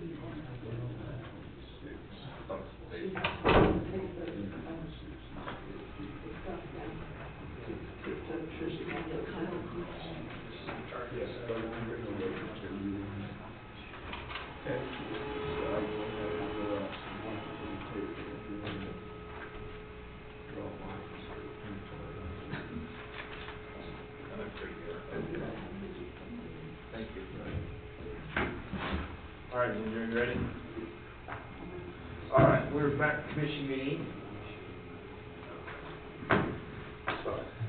I'm actually gonna entertain a motion that we adjourn as a county commission for a few minutes and convene as an RDA board. I'll make that motion. Okay, I'll second that. all in favor? Aye. Aye. Making unanimous, we're now as the RDA board, and next item on the agenda is 10:45. Consider adopting a resolution authorizing a tax increment agreement between Beaver County and Escalante Best 1, and 2 and 3 also after that. So we'll start with that. Correct. Will you three gentlemen please join me? Morning. And- Good morning. It is still morning. Good morning. As is customary, you're on public record, so if you'll state your name, the entity that you represent, that would be appreciated. It was on. Now it's off. Now it's on. Perfect, sorry. Okay. Jason Birmingham, I'm with LRB Public Finance Advisors, we're the financial advisor, economic development consultant to the county and to the redevelopment agency. Welcome. Russell Barufi, I'm with Clearway Energy, and we're the developer of battery energy projects and the owner of the solar project. Okay. I'm Dave Brennan with Holland Hart, we represent Clearway. Very good. Who wants to go first? We have had this conversation a couple of times in a couple of different iterations. You are now seeing in front of you all of the counterparts in one place, which is kind of nice, like that's what I was during the break. I said, it's nice that all of us be in person instead of all of us be on Zoom, where we lag and I talk over everyone. Not that I'm not going to talk over you today here in person as well. But to remind the commission and those listening, what we are entertaining here is battery energy storage systems, so battery component on the solar, Escalante solar developments out there in Milford, outside of Milford. And so in front of you are the attorneys that represent us and represent the developer, and of course the developer themselves. They are asking for a participation agreement from the county, and so those are the documents that are in front of you. You received late last night a copy of the budget, and so maybe since that's where the majority of the questions were from our last conversation, I'll kick it over to Jason and we can start to talk a little bit about what that means from a fiscal standpoint. Great, wonderful. Well, thank you for the opportunity to be here. I do think this version that I think I've also provided to you in a hard copy is what I intended to go over, review with you, see if there are any additional questions. But this really is the numbers framework behind what the participation agreements are contemplating. So the three, obviously, resolutions that you would have to consider are kind of duplicated by this one sheet that is only reflecting best one, but it does have the ideas of Same concept. best two, best three, very similar. Maybe just a couple of comments relative to the fact that we have three project areas. You have three project areas. Escalante Solar 1, Escalante Solar 2, and Escalante Solar 3. These particular battery storage units will be constructed in just one of the project areas, Escalante 2, even though it's warehousing storage, energy storage for each of the three solar arrays that have already been put in place.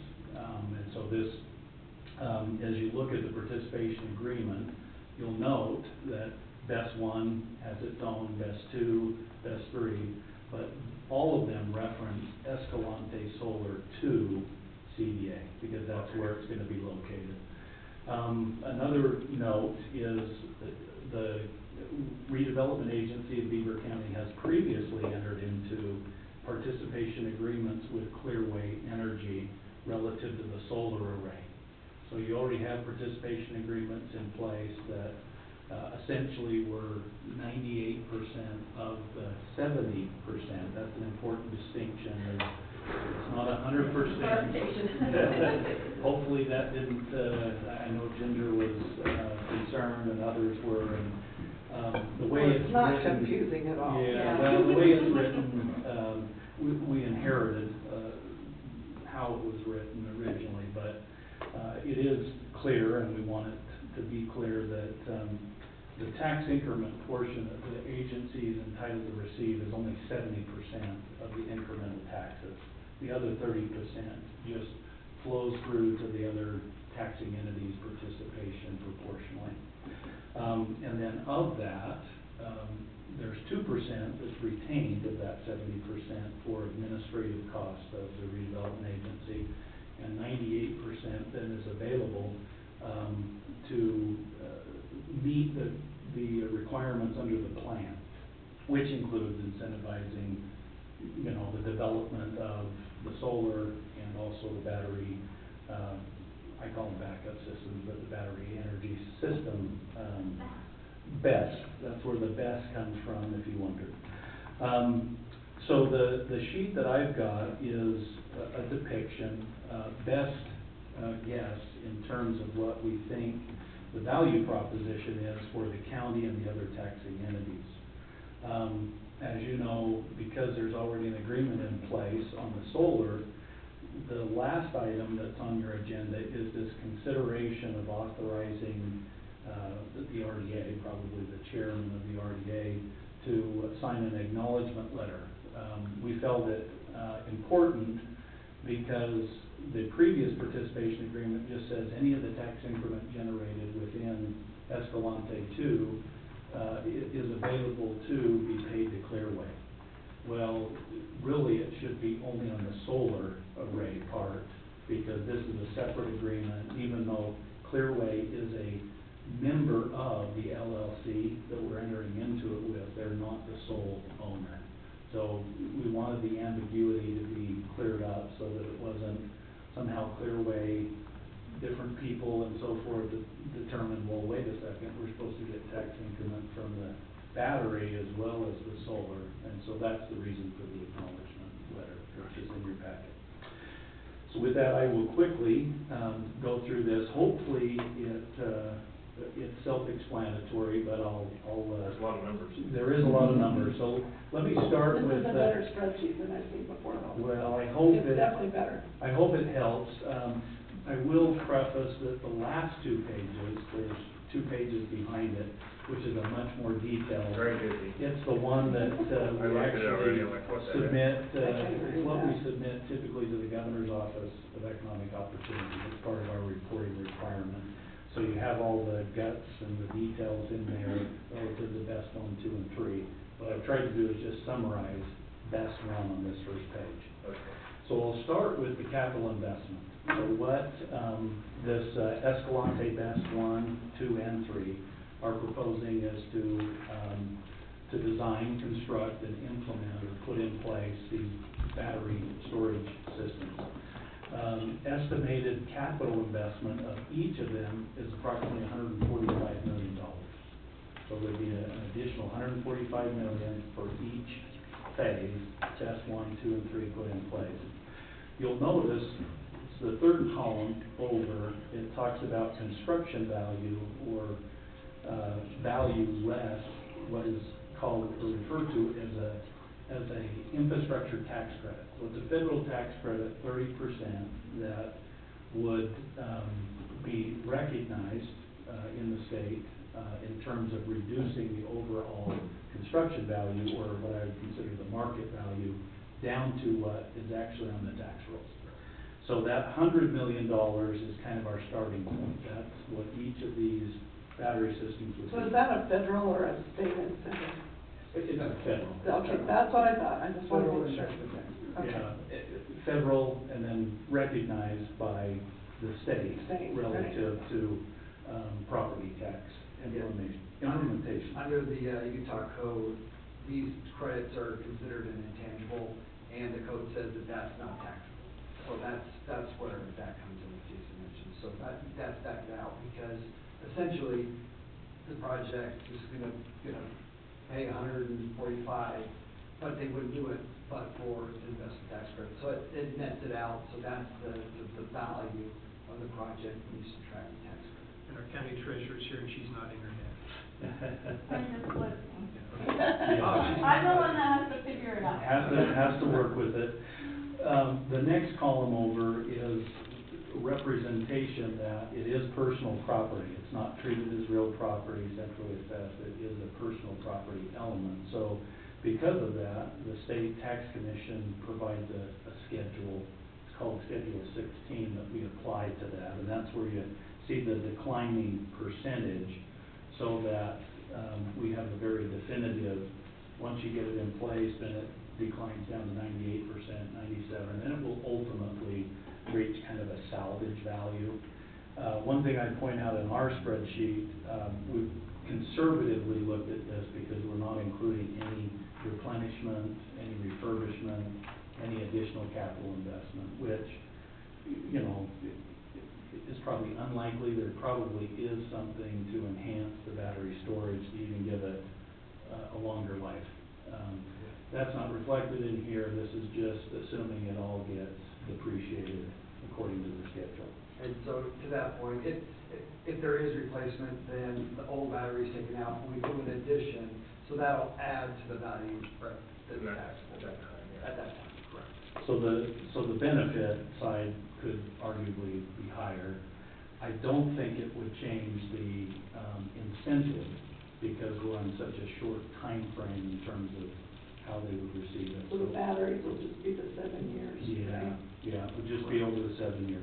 So then kind of following that left to right, the incremental tax value is, you know, times by the depreciation schedule. Right. And then you've got each of the participating taxing entities. So there's already an interlocal agreement that's been adopted. There's already a project area plan for Escalante 2 that you've approved. Those are also attachments to these participation agreements. But this is a depiction, again, using the property tax rates for 2023. Now, property tax rates change as truth in taxation, certified tax rate process. But this is a good guess of, you can see Beaver County property taxes that would be levied, the school district, the fire district, and then the hospital special service district. And then we get to the total property taxes. So that's this idea of this new $145 million capital investment, then depreciated over time, equals approximately $11.4 million over the 25-year useful life. And again, conservatively, not assuming replenishment or refurbishment. So what does the participation agreement then contemplate? It says, well, out of the 70%, because that's all that the agency receives, 98% of that, essentially, of that 70%, could pass through these participation agreements. That's what's contemplated. So they would get that, essentially that number that's $4 million over that next 7 years. That's just for one solar project. And then the second to last column is to depict, well, what is the benefit to the taxing entities of participating in this? One is there is 30% still that passes through immediately, even during the 7-year time frame. So that 30% is shown there, and then once the project area has expired, then 100% flows through proportionally to the taxing entities. So that's where that far right column, 7.3 million. So we're just showing the 11 million comes in during the 7-year period. We'd estimate about 4 million goes to the company. You keep proportionally the 7.3 million. Then the tables below that are just a further delineation broken out by county, school district, and the other taxing entities. So the top line again, what of the 4 million is the county estimated to participate? Well, it's about 717,000. What's the total amount of Beaver County's portion of benefit or additional, because of this $145 million of capital investment? It's $1,288,000. So again, it's just a proportion of the 4 million and the 7.3 million. You want to mention the new growth, the Can I new growth benefit, do you understand? We talked about the new growth. So this is just on best one. This is just one. This is the same for best two and three. Exactly. Same kind of comment. The one difference between 2 and 3 is, it's probably be 1 year down the road, so it would be 1 year less. Okay, yeah, okay, yeah. So the tax increment given up would be 1 period less, so it'd be a smaller number, and the amount that the taxing entities would receive would be 1 year more, which would be a little bigger. But for illustrative purposes, we said, this is really the same concept for all 3 of them. And it really depends on when it goes on the tax rolls. Right. We've assumed that, 2026 is when it starts paying. But if that was accelerated or if it was deferred, it would obviously have an impact.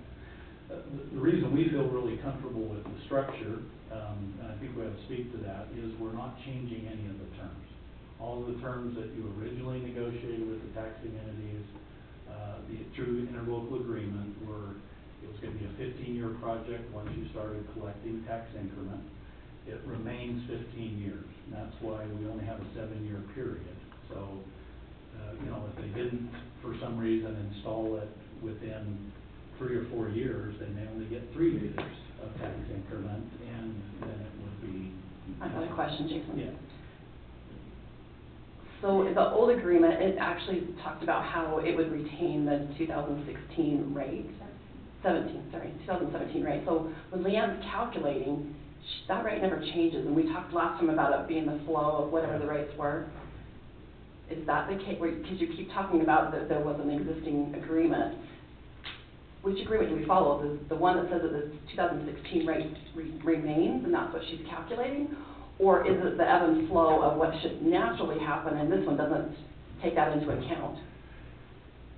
Yeah, the rate itself, so I guess the difficulty with the construct of that, and I'd have to maybe spend a little more time thinking through that. We'd rather it didn't, looking at that. if I can say Yeah, that. no, We'd rather it didn't, because I think it was a mistake It was. from I don't know how, I don't retaining know. that 2016 rate. I don't know. It's the 2017, and I have to go back and figure my disbursements back on 2017 rate, just on the Escalante 1 project, for the personal property. It doesn't affect the real property, it's on personal property. And so I just need to know if that's what we're continuing to do on this.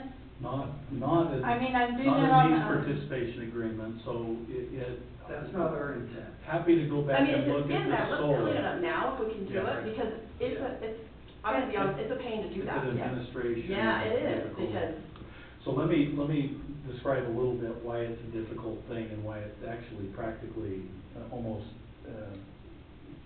unfeasible to do. Tax rates don't stay the same. Right. So if you were to go back and try to hold to a 2017 property tax rate, you've got a situation where you'd have to come out of other general fund monies potentially to make it up. Right? And what we see with many truth in taxation processes across the state is over time, your tax rate's actually declining. exactly. And so you're in a position now where you're saying, oh, well, I've got to use a 2017 tax rate, which is not where your current rate is. And so it would suggest that somehow you have to make up the difference. Now, I would opine that I don't think that that even should have been the intent of when the original agreement was done. But haven't looked at it. I would say that that is very uncommon to structure that way, because the tax rates don't stay the same. You know, the certified tax rate system is very complex, very difficult to understand, but certainly the tax rates go up and down. For instance, school districts might look at it and say, if we don't go through a truth in taxation, we can't keep our property tax rate steady, and we need that for operations. A lot of times, school districts will do that, counties will do that, and so forth. Well, that's considered a tax rate increase. Even though the tax rate hasn't changed, it might stay at 10 mils. In order for them to do that, they have to hold a hearing and actually declare it as a property tax increase. So, really, that's the issue that you're facing is, if your growth is kind of staying up, then your revenues are going up because you get the benefit of new growth, but your tax rate's declining. So, I'd be happy to look at that more. Yeah, I think it was a mistake. For purposes of this participation agreement on the BESS 1, 2, and 3, so the storage battery system, there is no. No caveat in there. No caveat. So it's whatever the certified tax rate is in the year in which the calculation is done. Okay. That's what's determined. So you will have a new tax rate. Sure. Combined tax rate every year. Which you should. Yeah. And that's what you'll use to compute the tax increment on the battery storage. Now, I'd be happy to go back and look at it on the solar. Another one we can't do anything about, we tried to. Okay. You know, when we went up and met with you guys, no, Yeah. that was already done and set. But going forward, I'd like to not make those same mistakes. Sure. We have to go back 7 years, 8 years, 9 years to do that. I think I would recommend, I don't know what you're thinking, but I would feel more comfortable if we're gonna enter into these participation agreements and we've got acknowledgement. I mean, you might need some time to discuss this, but it seems to me that we ought to go back and retroactively fix that issue. Yeah, I mean, I need to talk to Clearway, I got you. but I think we represented that we're not trying to do it. Yeah, that's why I think it was a mistake. I think it was a template that they used, and they didn't find, nobody caught it. Was that in the interlocal agreement or in the participation? And it's okay that we. It's in the participation agreement. And it's okay now that we've done it, because I've been doing it for years. Yeah. But going forward, I just need to know if I need to Yeah. include this, if we're keeping that same agreement, because I messed up the first year and I had everybody, Right. Because she didn't know any different. because I didn't know that, and it didn't make sense. Because it was out of the norm, and we, Right. Oh, yeah. our position is, the way it's been done, normally, it should change with the rates every year. Yeah. And we're in agreement with that. Yeah. And my recommendation would be, I think, my counsel, I guess, for the RDA would be, in consideration of this participation agreement, I think it's fair for you to say, we'd really like to remedy the administrative issue that we've got. If we can do that, that's helpful to I think you. it's fine going forward. Yeah, she doesn't wanna go back. I don't wanna go back and recalculate everything. My thought is not go back and have to do all Just the start now. but starting now, Yeah. instead of having the 2017, you just use the same. As long as those 2023, federal whatever it is. people are happy, because that's who I had all upset. Okay. So, but I just need to know on this project, if it's staying the same as what it was, then I just need to know that. Because I have everything set up, I Yeah. just need to She's know. got her spreadsheet, so all she does Yeah, is plug her I just money need in it. Yeah, so the base year value, so there are a couple of terms, we just need to make sure we understand. The base year value, which was 100,000 for Escalante 2, is a kind of, for the life of the project, it will be the base year value, and that won't change. Meaning, everything over the $100,000, which was determined as real property, will be the incremental value. But in terms of the tax rate that's applied to come up with tax increment, there's nothing in this document, or quite frankly, the act, the CRA Act, that would suggest that there's any other rate to use other than the current rate. It's on personal property, not the real property, it's the personal property. Right. And that's where it Yes. got really screwed up into Yeah. Well, the agreement. Jason and I can look at that together. Yeah. But this one, I don't think we have that issue. Yeah. And we'll represent and agree that we're not gonna. We have wanna that. keep it the Yeah. rate Keep at it- the. Keep it the way so Thank the you. rates. But I would think it's appropriate, in your consideration, if you're considering this, maybe as a caveat, that you would like to see that situation remedied, you know, if we can do that. You know, I think that's important. I don't think there was Well, ever there's an no way to go back and intent. do that. It's just so much work. It's a lot of work. But not go back, just start But forward then, now. but start for the year of twenty-five Yeah, would be yeah, great if we yeah. can get a start, because I've already dispersed everything for twenty-four. So Yeah. start at the 25 year, if we can, that'd be great, but Well, maybe, I really screwed up the first year, because I thought Yeah. that's how it Didn't know any was. better. And Maybe, then I really got in hot water over it, and I'm going, right. who in the heck goes back here?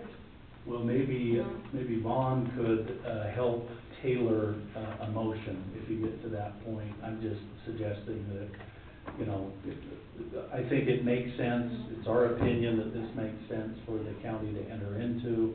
I do think that you could consider all of the resolutions and adopt those, including the acknowledgement letter. I think the caveat, however that's worded in a motion, ought to be going forward, that we're treating it with the then current tax rate to come up with a tax increment calculation. However that needs to be worded. Just a statement for me, I mean, you know, for me, thanks for being here, first off, all three of you. Yeah. This is super helpful, and it really explains a lot. Yep. I mean, it's really makes, I mean, there's a lot of numbers that was really, like, I got the email last night, like, I'm like, I have no idea what's going on, so thanks for coming to explain it very well, so. Cause there's a lot of stuff here, so first off, thanks for doing that. Yeah. Any questions? Yeah, right. Go ahead. So I've been the king of obvious questions. So I'm on a street, let me continue the street. This mentions, and this was brought up by Leanne a minute ago, that this mentions property taxes, but real property doesn't depreciate. So what we're actually talking about is the personal property that's on the land, like the solar panels, the This is equipment. only personal property. Exactly right. This is Okay. only personal property for the storage. Yeah, Because all the real property is handled within the solar right. project. Right. And so if panels happen to be replaced with something new, that might potentially affect depreciation. And I think you made that point. Well, Yeah, yeah, so, not all solar this and is for batteries though. This is for Batteries. batteries. This is Batteries. only battery. But if Yeah. battery cells have to be replaced, Then yes. they're removed and then new is put in, and so on your personal property schedule, you have an addition and a subtraction. Yes. The net of that is the value's higher because the old batteries that are removed have been depreciated. Yeah, So it's gonna be an increase in value for the county. if that happens, right. I think that, So we do intend to augment the battery approximately every 5 years. It needs augmentation. So if that, I think this is intended to show a conservative representation, but there will definitely be augmentation, just like your cell phone battery degrades after X number of years. We have platforms that will accept augmentation and a full schedule for that. And conservative figures make sense because you don't want to oversell, right? Yeah. You don't want to overpromise.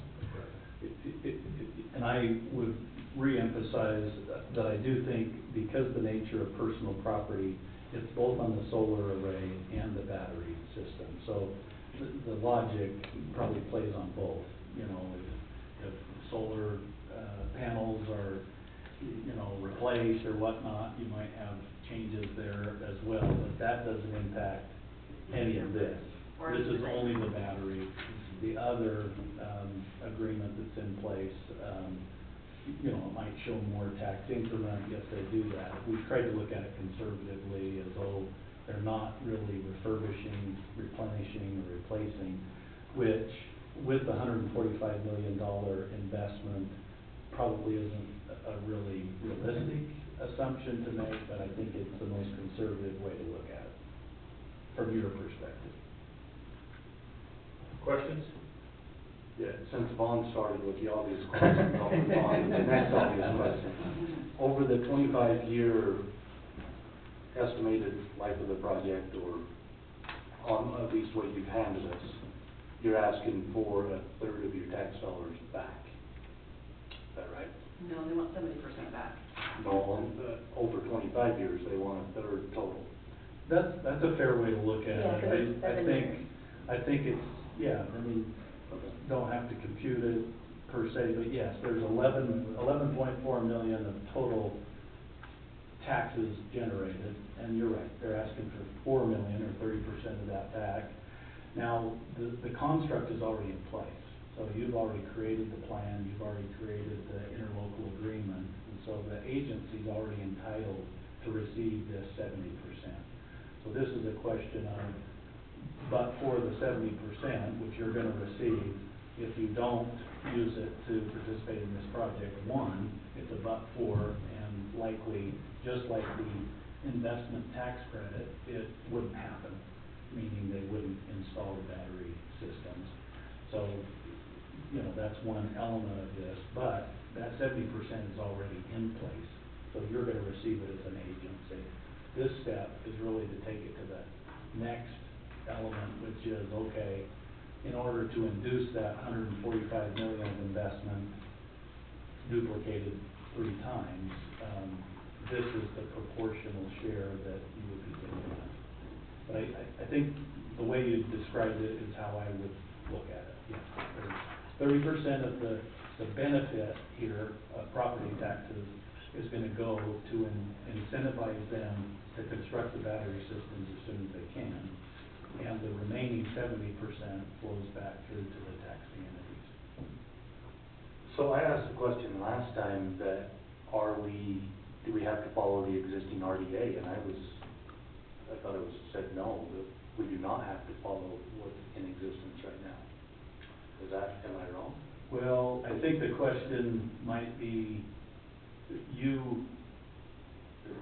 I mean, the 70% is already in place relative to the interlocal agreement. So the agency's gonna receive it.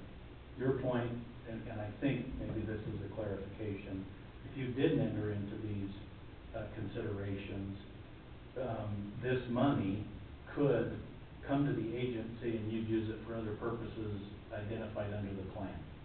Now, what's identified under the plan though is storage, solar array, et cetera. So, you know, although you wouldn't have to commit to this and you could potentially use that tax increment otherwise, or let's even shift it to the scenario of this $4 million comes in and you give it back to the taxing entities because you don't participate, that's, you know, something you could do as well.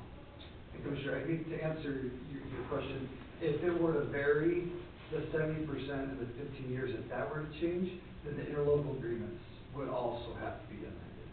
So the interlocal agreements are in place between the agency and the taxing entities, and those are what Jason mentioned. The 70 is there already for the remaining 15 years. If the agency or the county wanted to say, okay, we want to change a percentage or change the years, that could be done, but you would have to amend your local agreements to accomplish that. So that's why this was the simplest solution that we had talked about with the county, that, look, the only thing we need to change is do a new participation agreement with the best entities, because the local agreement's already in place for 15 years at 70%. So that was the most convenient and expedient way to handle the situation. But to your question, if we wanted to do something different, we could. It would just have to be amend the other agreements. So one clarification, the 70% and the 15 years, that's already in place. That's for the. That's for The solar panel. it's for Yes. all tax increment that's generated within the project area, regardless of whether it's solar or battery. You have a separate participation agreement in each of Escalante 1, 2, and 3 for solar, that the solar panels have this same consideration. So the interlocal agreement already contemplates something like this, and so does the plan. I think, though, what I would clarify is, even though the agency is receiving the 70%, that's the agency's money. This is committing a portion of the agency's money to go back to induce the investment of the battery. So, in theory, you don't have to negotiate 70%. If you negotiated something more, and all of a sudden, well, we're gonna do 80%, we're gonna extend this for another 4 or 5 years, you couldn't do it unilaterally. You'd have to go back to the county, yourself, the school district, and each of the other taxing entities. But if you decided it's gonna be shorter or less percentage, you could decide that. For instance, 60% for 6 years or 50% for 4 years. That would be at the discretion of the redevelopment agency without having to go back and fix any of the interlocal agreements or the plan. Okay. So I don't know if I answered. No, that's what I was getting at. Is Yeah. this part of the negotiation process, or is you're handing us this and say sign, like what? It's our opinion, and this was really our opinion, the magnitude of the investment here compared to the magnitude of the solar, plus the fact that they're not asking for an extension beyond the 7 years, this is a much better deal than your original solar deal. Oh, 100%. It's completely better And deal. it aligns perfectly with what she's already doing down there, and so everything matches across the board and doesn't make it any more complicated. There aren't any additional percentages. Everything sunsets and ends, it's all wrapped up and contained, packaged very well. Yeah, and I understand that, and I think that was our intent to begin with, because it would be really nice for that to also set up at that kind of time. I think what our concern is, these original agreements went in before I was here, when we were first getting elected, and so it was somebody else that was doing this, and I was so confused. Everything was so backwards and upside down, but yeah, everything. But this, like I said, this makes way more sense than what we saw originally. I think what you're talking about is can we take can we keep more instead of giving as much back? Is that your? Well, we have to be able to talk to the constituents in the county and justify to them why we're willing to give a third of the tax money back over a 25-year project. Yeah, we have to answer that. So that's my question is, can we go to a 3 or a 4 year? A couple of, you could, I would say there are a couple of negotiating points that I think are in the benefit of the county as part of this. Jen, and primarily Jen, but in each of the agreements, there also is a $30,000 contribution that will come from the company that can be used for, I think, strategic planning, economic development. So that would be $90,000 based on each of the battery projects coming in. I'm not saying that's...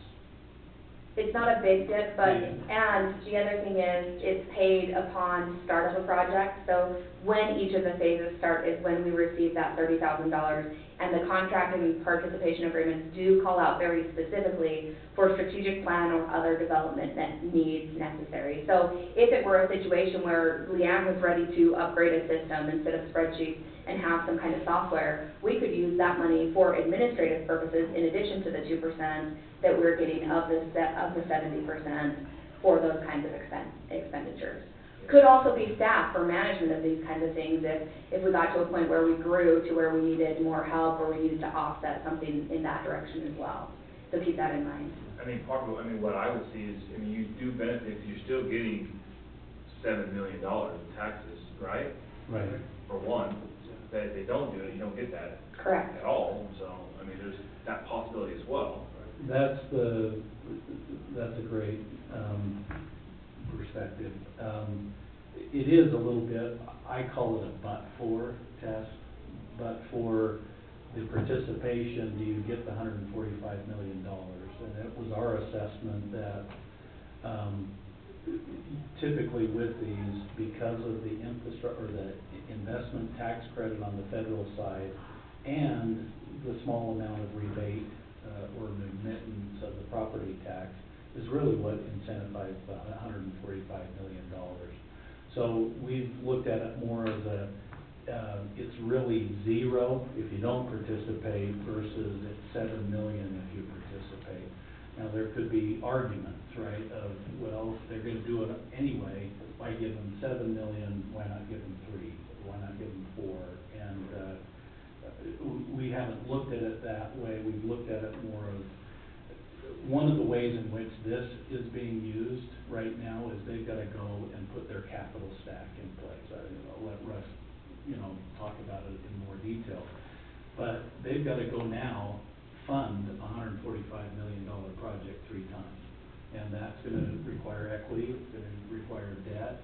And this component of both the investment tax credit and the remittance of property tax is what's getting them the capital stack that's necessary in order for this to be financially feasible for them to take on.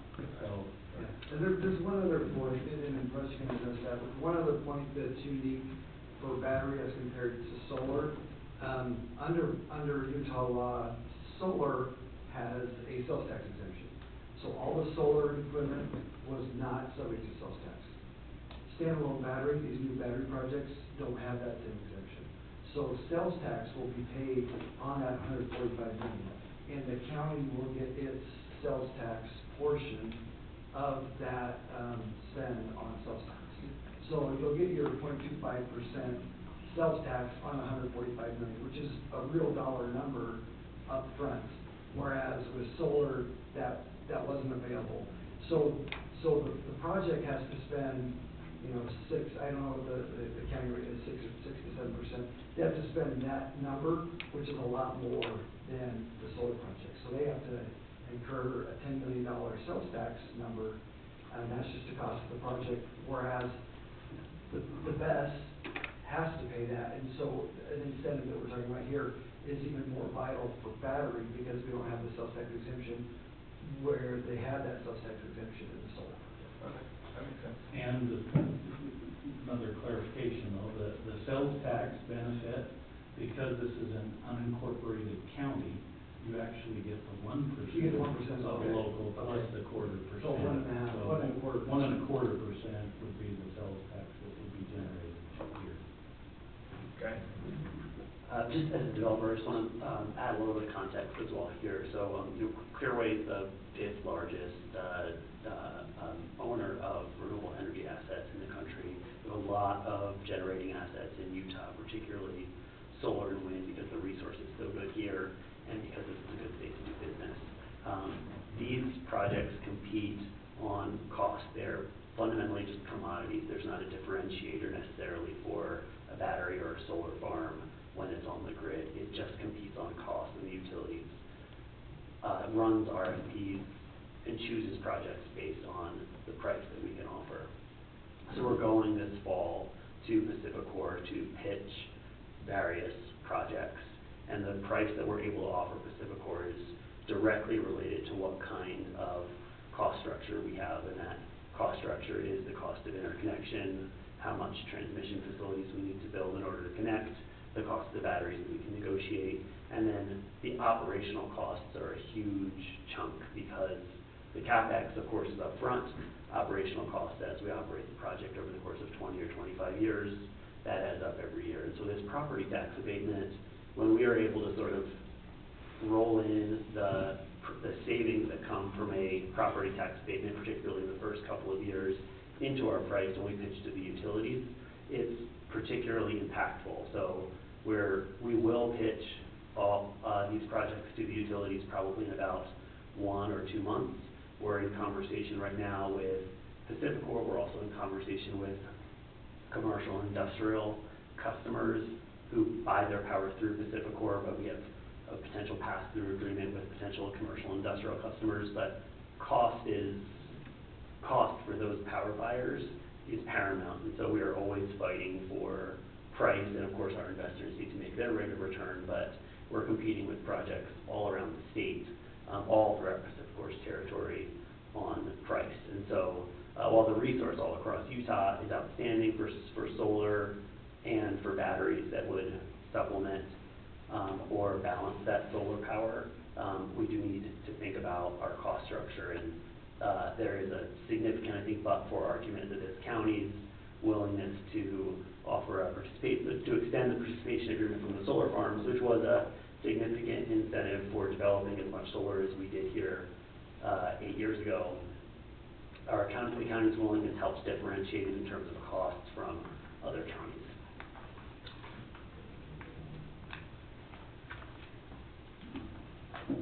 Any other questions?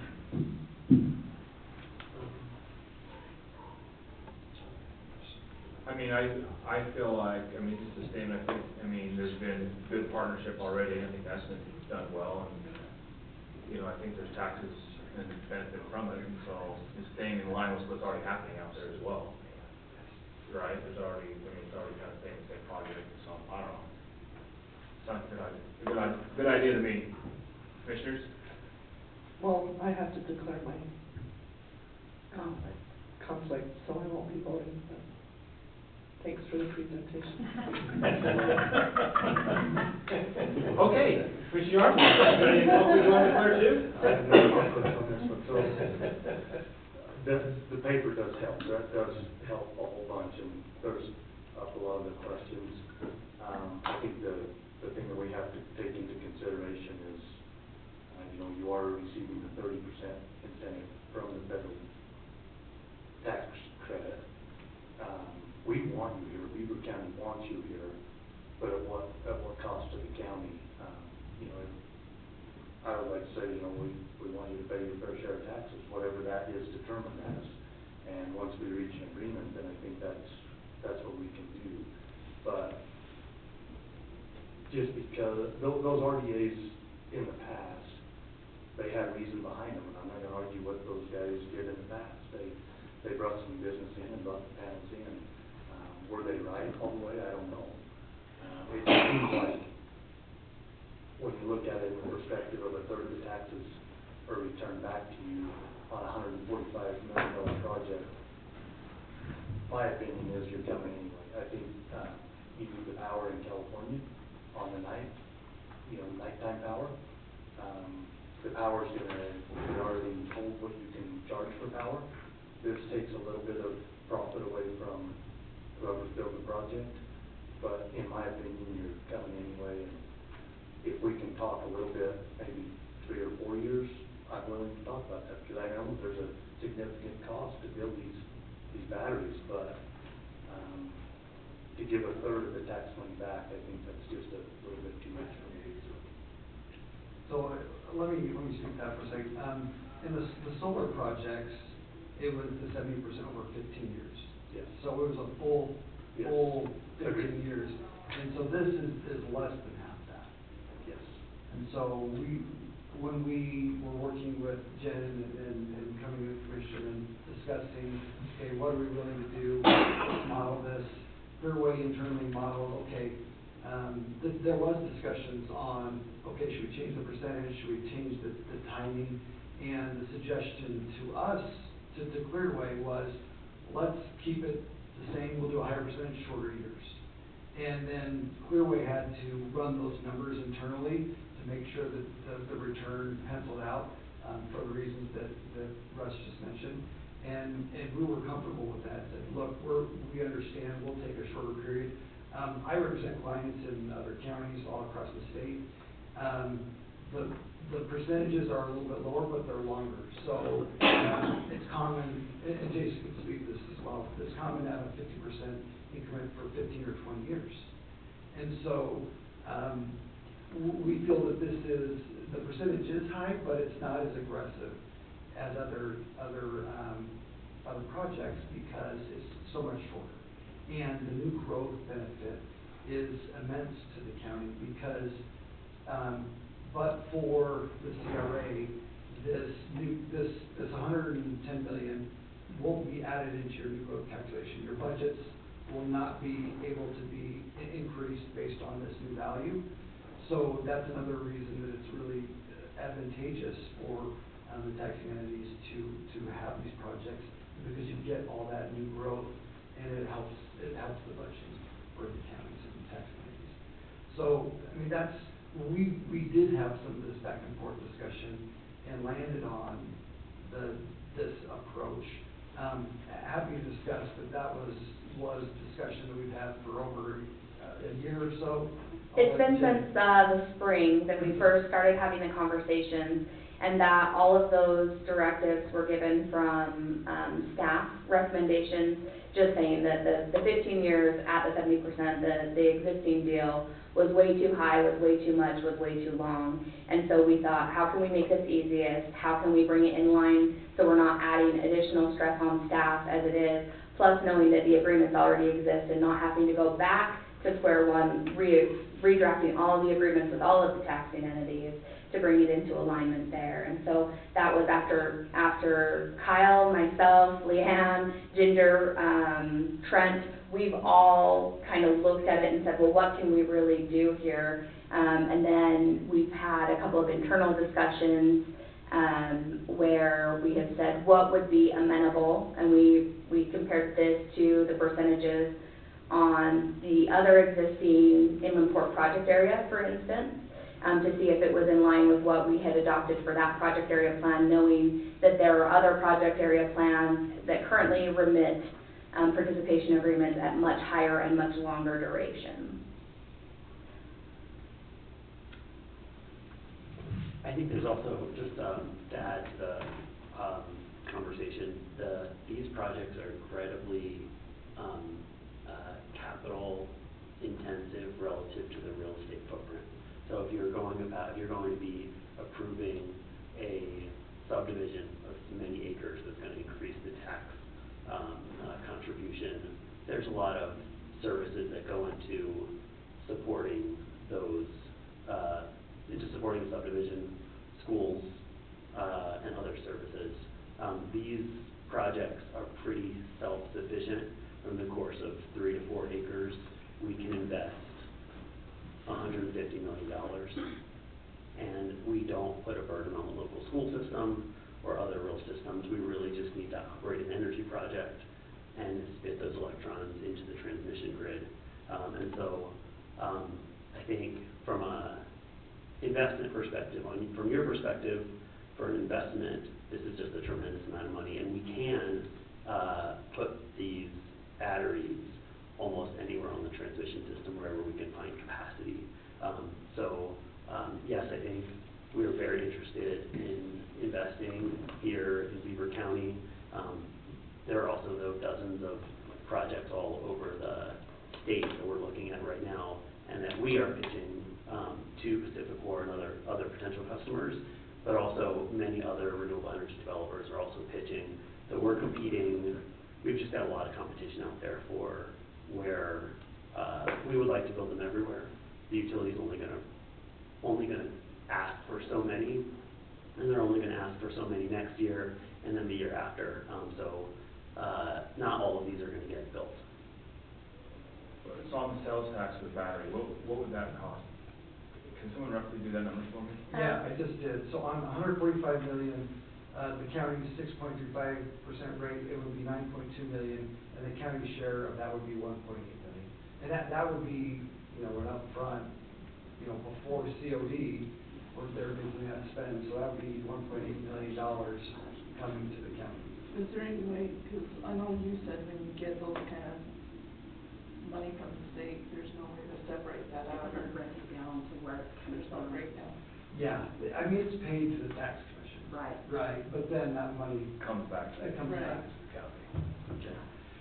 But that would be a significant increase, you would think. Yeah, I think we'll be able to identify that. What was the bottom dollar you said? A million. $1.8 million? And that's only the 6.35%. You That's get one the, project. Right. That's what I just did. Right, so- I mean, you could say instead of 4.89, you get the sales tax, you're getting 3 million cents or something like that. so, yeah, so triple it plus add the 1% because it's county at large. So it's not just the 9.26 or Well, something. 9.2 is the full sales tax. It's the full tax, sales tax, Well, thank you. 1.8 is your 1.25. Perfect.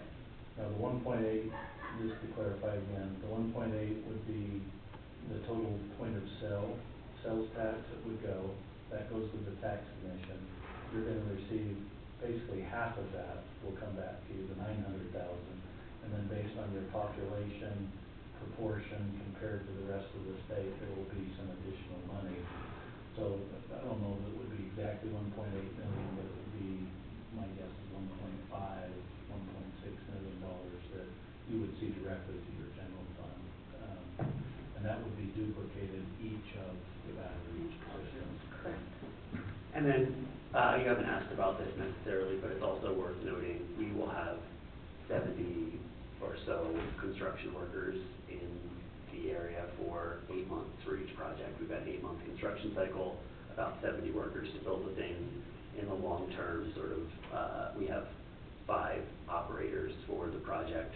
They will primarily be from the solar project and then trained to operate the battery project, but they may need to be additional staff. And then we are on for operating purposes, keeping the projects running. We require a lot of specialized as well as general services to keep the projects running. That's HVAC repairs, that's road maintenance, that's truck repairs,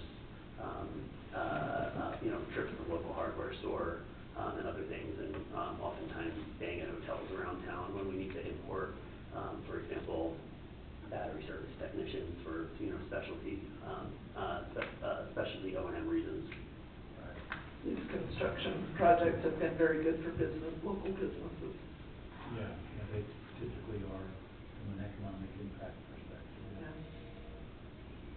Okay, well, I don't know if that sways Commissioner Darby at all, but sounds like he's pretty staunch in that situation. I don't know, so for voting purposes, she's not voted. I can have to come out of the RDA anyway, right?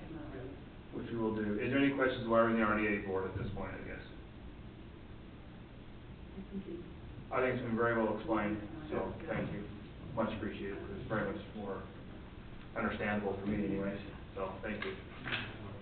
Okay, I'm going to adjourn now as the RDA board. I'll entertain a motion for that. I'll make that motion. I'll second. All in favor? Aye. Big unanimous. We're now back as County Commission Board. Just a point of clarification, just a point of clarification. The action items are actually RDA action items, not County Commission items. I don't know if that matters. I'm not sure what direction you're RDA is headed, but a recommending board to the commission. So I think we have to ask the commission. Taking all action as the county commission, but without the hearings.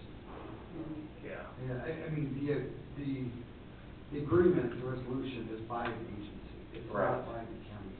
So, I guess you could say the county acting on behalf of the RDA. Whatever Vaughn wants to say. Yeah, I'm just gonna go with what we've consistently done. okay. Sorry, I just wanted to make Yeah. that point. I wasn't Good point. sure. We want to do it all legally. Yeah. Of course. That's why I'm abstaining. So, as county commissioners, I guess, at this point, county commissioners board. Next, the item is consideration of adopting the resolution, BES 1, 2, and 3. Is what I would say currently, right? And then the other one would be the acknowledgement letter. Tammy is not voting at this point, so we have to pass the chair back and forth. Are we ready to vote on this, I guess? Or you want to negotiate? Yeah, I would like to negotiate. So you're gonna table it? That's what I would prefer. We'll make a motion then. I'll make a motion, we table the participation agreements for BES 1, 2, and 3. So what if I don't know, I vote nay on that, I'm a disagree on this one. I'd like this should go in effect, so what happens? We'll have a majority for a motion to pass. And if it's a tie, then the motion doesn't pass. So then we're installing? That's correct. Okay. So can you negotiate now though, or? Would it be sensible, in the interest of just practically, I wonder whether we could adopt the resolutions for example, BES 2 and 3, and table 1 for the time being, and then negotiate details for 1, with the idea that, mostly I'm thinking, I need to get a proposal from Pacific Core in about a month. There's a lot of work that needs to get done from a pricing perspective for us to take the costs and then package them into a deal for PAC. I'm wondering if we could take either 1 or 2, or 2 or 3, and if I can leave with an answer today, it sets me up to be able to go and pitch something to PAC in a month. If I have to wait another 2 weeks or another month before I get an answer, it's possible that we miss the window, we can't price this in, and then PAC doesn't have mostly PAC is asking for operating assets by the summer of 2026 when they have enough to meet peak. And so we're trying to get things in before the end of the year. I think if we could take a part of them and approve, and then discuss the details on the third one, that would enable me to have more negotiating power and price something more competitively with that. Is that an option?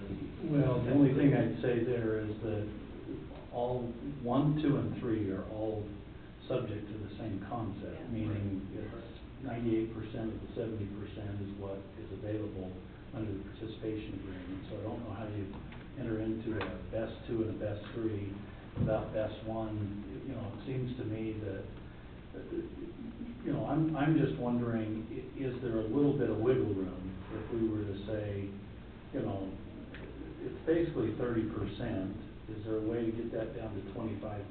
Would that still put you in a competitive position relative to Pacific Corp? I mean, I can't answer that number with the information that I have right here. And we also, I don't think that's a question I could necessarily ever, I'd have to talk to the pricing team. And I don't know where they are with PAC. These things are generally reverse auction RFPs, so you're competing on cost, and there's always sort of like a, if you can go lower, it's better, the way that it ends up working. They also are complex negotiations where we have an idea of where we need to get to with PAC, or the other potential customer. So I could take it back, and whatever we can get, I think is useful, but I don't think I can, without consulting my pricing team, have any confidence in what the number would be that would work. I know we sort of ran this and said that it would work, but I couldn't just make up and say 60% would work instead. It'd be a little bit artificial. Yeah, and Commissioner, to your point, this is the thought, okay, this is gonna come anyway, and I totally understand that as a fair position, but we're talking about finite. There's a lot of projects that they're gonna bid Pacific Corp, and this project may not win a bid, it may not be constructed in anything. And so when we did the upfront negotiation, we're talking about this, Clearway ran those numbers and did the pricing through their pricing team based on the numbers that we're looking at here. And they said, okay, we can do this, and this will work. We think we can price it with Pacific Corp to win the bid and construct the project. And what Russ is saying is, look, we're gonna have to go back and reanalyze this, and that's gonna put them behind the 8 ball. They may not, the project may be behind and not be able to be built at all. And so that's absolutely a consideration that actually could happen. So that's the concern. But to Russ's point, if we could maybe do phase one, and get that approved, and then go back and see if we can do something different for 2 and 3, at least they can move forward with phase 1. Is one. That's not technically still possible. Phase 1 being best 1? Best 1. Yeah, but okay. is that technically possible? Well, I think you can do that. Yeah. I thought you were saying, well, let's enter into 2 and 3. And No, we would do 1 versus right. table 2 and 3. Right, correct. So, maybe one other quick question, maybe for the benefit of the commission. So even at this pricing level, you still have to go through a process ultimately with Pacific Corp to get a power purchase contract, as I understand it, right? So even at this level, there's no guarantee that this will be accepted by Pacific Corp, which means you may not get any of these, even with these participation agreements in place. Is that accurate? I think, yes, that is accurate. Okay.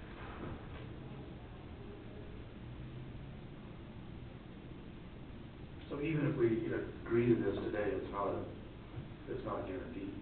That's what I was trying Yeah, we need to go. point out. Yeah, we need to go through we need to sign all of the power purchase agreement, and we need to go through financing. So our investors, our investors have to agree that it works, the utility has to agree that the price works, and our pricing team has to, it's sort of like, that's working backwards, our pricing team has to agree that we can do it for that price. The utility has to agree that they want to buy it at the price that we're offering. And then the last step is that our investors have to agree that everything works and that the amount of risk that goes into the project relative to the price makes sense, and then the thing gets built. And that would take time. Right, right. And time can be of the essence, right? Time is always at the Time end. is always at the end. It seems like, especially with this kind of stuff.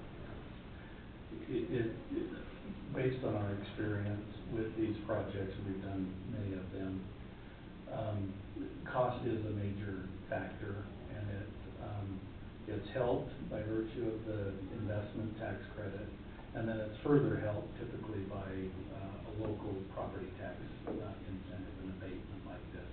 All of them, really, all the solar projects have been done this way.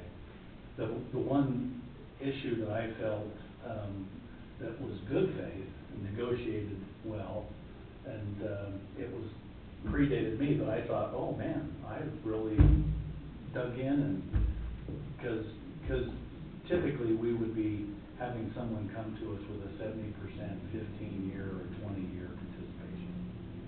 And, you know, my initial thought was, no, you know, you only get the length of what's left. That would be the only portion. So to me, that was part of the consideration of knowing that I probably would have more commonly seen the request for 70% for 15 years, even though it's somewhat already in a box. The request to open that box and change the box to get it to a longer period of time. I think that's where we felt like this was certainly a better situation for the county, the school district, and everyone to be in. I did want to make the point of, even if these are approved participation agreements, it doesn't guarantee the battery storage. It only puts you, as the county, probably in the best position to be able to compete. And so I think that's, there are some unknowns, right? The costs are unknown. How much fine tuning you could really do it and still be cost competitive, that's probably unknown right now. So question is how do you proceed forward and put yourself in a position still to get this project done, but at the same time being respective and concerned about, well, how do we balance, you know, the negotiation. And our experience is, well, we already negotiated back from the 15 years, which we would have anticipated would have been the starting point, push that. Another thing was the 30,000 each that would be, you know, additional revenue that would come into the county, and that the sales tax provision would be a big boon that didn't come with some of the other solar elements that you had in previous projects. So we felt like all those told was kind of a good faith effort on both sides to say, we need a little bit of what we can get here to make us the most competitive, but the county getting a lot more than they were on similar projects in the past, based on what, you know, was kind of in place. But I get it, you know, the question always is, well, but for, would they still do it? Is it 60%? That's why I threw it out, and it's really Have those negotiations already happened? Well, based on what we're hearing, most of it has taken place with this, which is, this has already been run through the pricing model. And really what it comes down to is their financing of this based on the cost with the credits, with, say, $4 million that's coming back to them. That's what they turn around and they offer the power to Pacific Corp. So there's a dollar amount per what that energy component is, and that's what they've already built into their pricing model, which allows them to get the financing. So they're saying, at this level, I think I can get it financed.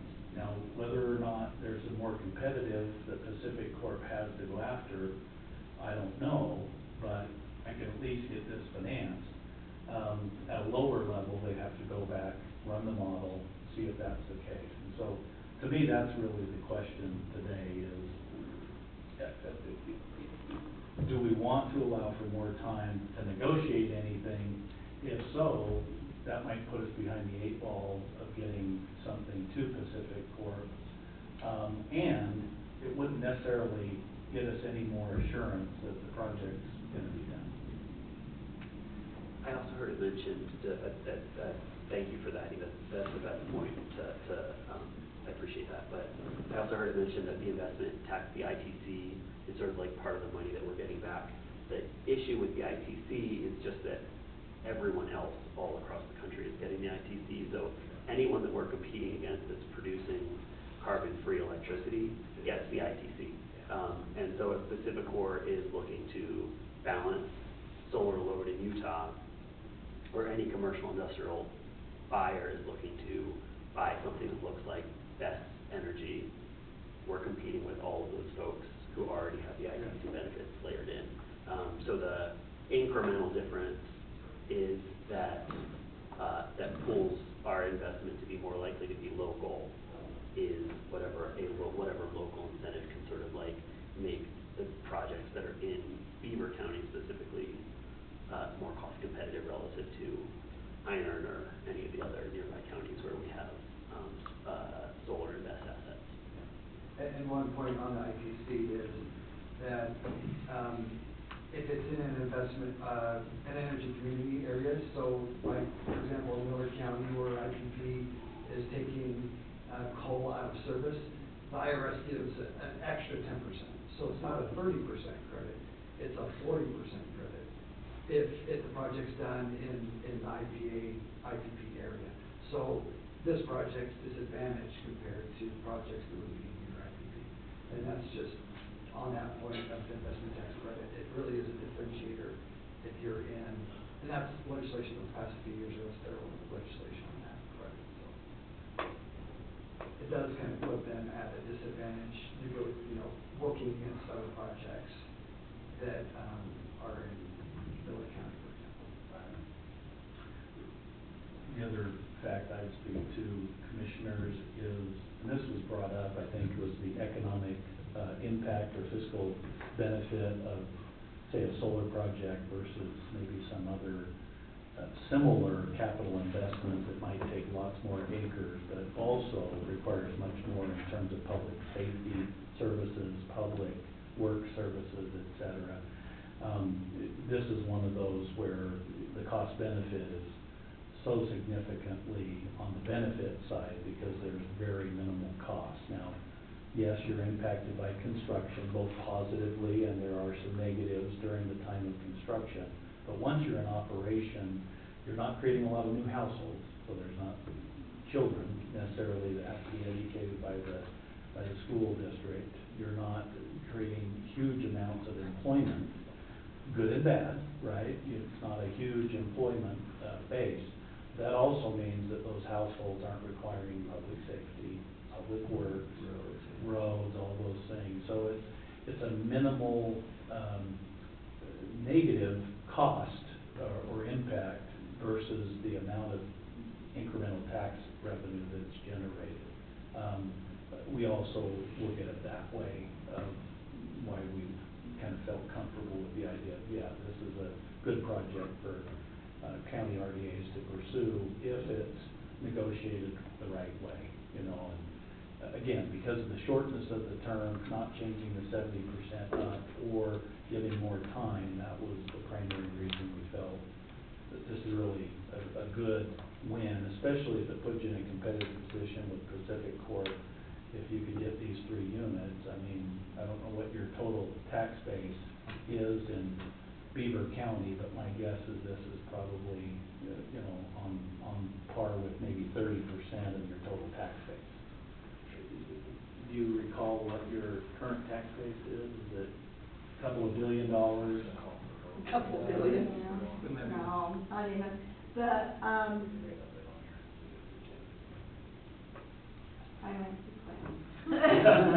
All right, so My there was, tax notices are out there. there was a motion to table with deny, so I'm gonna call for a motion to either approve or deny this, and then we'll move on.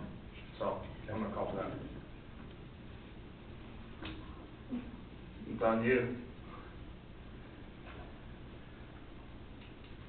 So I guess I'll just explain myself a little more. I think we can debate back and forth all day long. The RDA, I think the only reason you didn't come in and ask for a 15-year is if you can't put in the new RDA over top of an old RDA. That ground is already under an RDA. This power is being generated in Beaver County, stored in batteries that is relatively new technology that we don't know how long they're gonna last, what they're gonna do, what the capacity is. The power is then exported outside the county, outside the state. It's not staying on our power grid. And again, I will say, I want you in Beaver County, but I want you to pay your fair share of taxes. To get me to a yes vote, I would drop it 10% or knock 2 years off the time frame. That's where I'm at. And I guess I would have voted to deny. Okay. Votes to deny? Or table for. No, we're just gonna deny and then on, so I vote nay on that, and motion does not pass, so we'll just have to go. Okay, that's where we're at. No action was taken. No action taken. Is there a, I don't know, me speaking out of turn, I don't know how this system works, I'm sorry. Neither do we. Go ahead. Well, I think one thing that. What would be the next step, sort of? Yeah, I think one thing could be that, what I've heard is there's a possibility of some consideration if it was a different term and a different percentage. It doesn't go for everybody, but I heard that from one county commissioner. It's denied, so as it currently sits, there's no approval of any of the participation agreement. I think you could, working through staff and the willingness of the county commission, you could come back with an alternative proposal. Mm-hmm. So we could earn your vote if you believe something like 60% would work, we would come back and do that. We do not have the authority at this point, or we would have to do more homework in order to understand what the impact of 60% is, but then also from a technical perspective, we don't have the documents in order to do 60%. I imagine even if I were to very quickly. We could amend it that way. Approve subject to the amendment, or to the change. It's not even an amendment, it's just changing. I think if it was an option, I would rather take the bird in hand and be able to take that back to our team and have them go figure out pricing from there, given the amount of time that we have in the next month.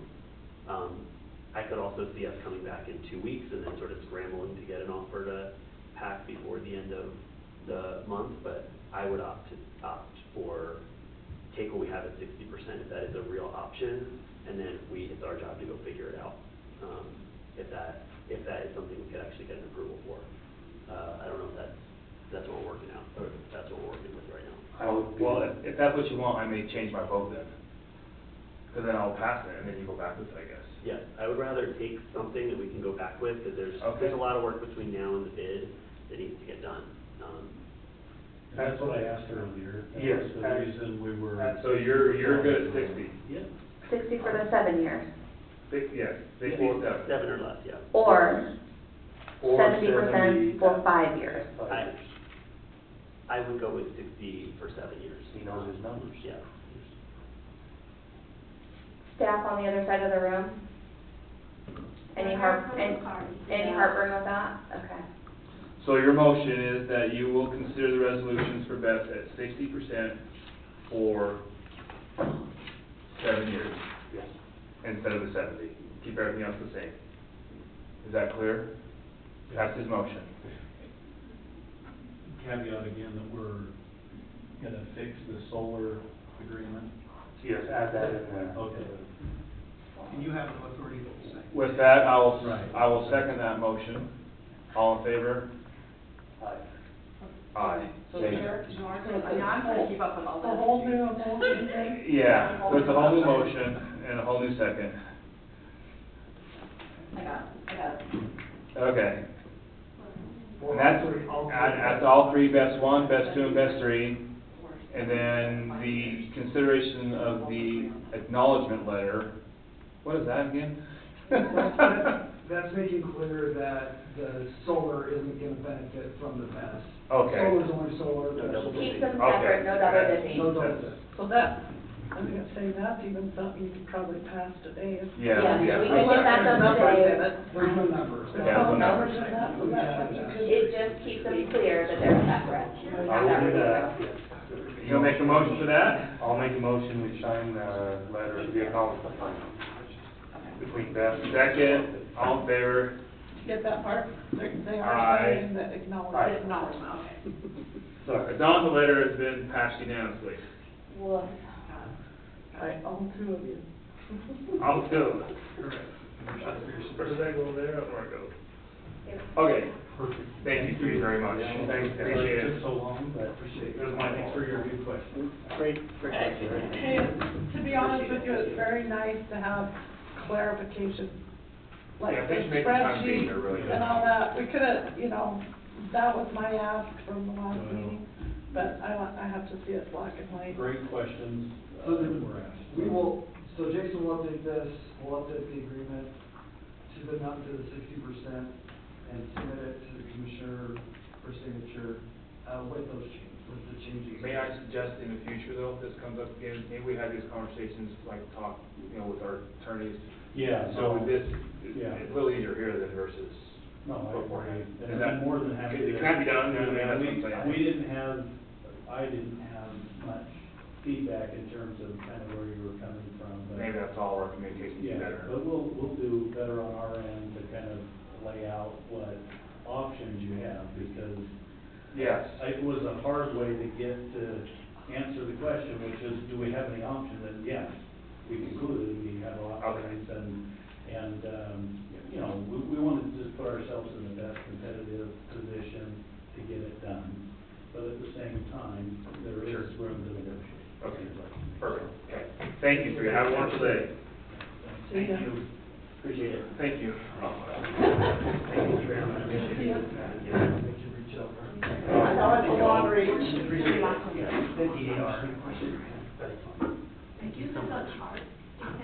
All right, thank you. Anything else, Jen? No, sir. Jen, do you have anything else on this meeting? On? Commissioner?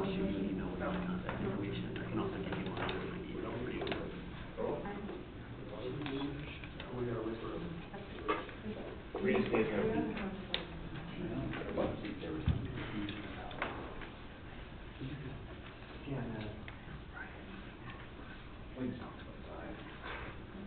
No, we don't need to close session.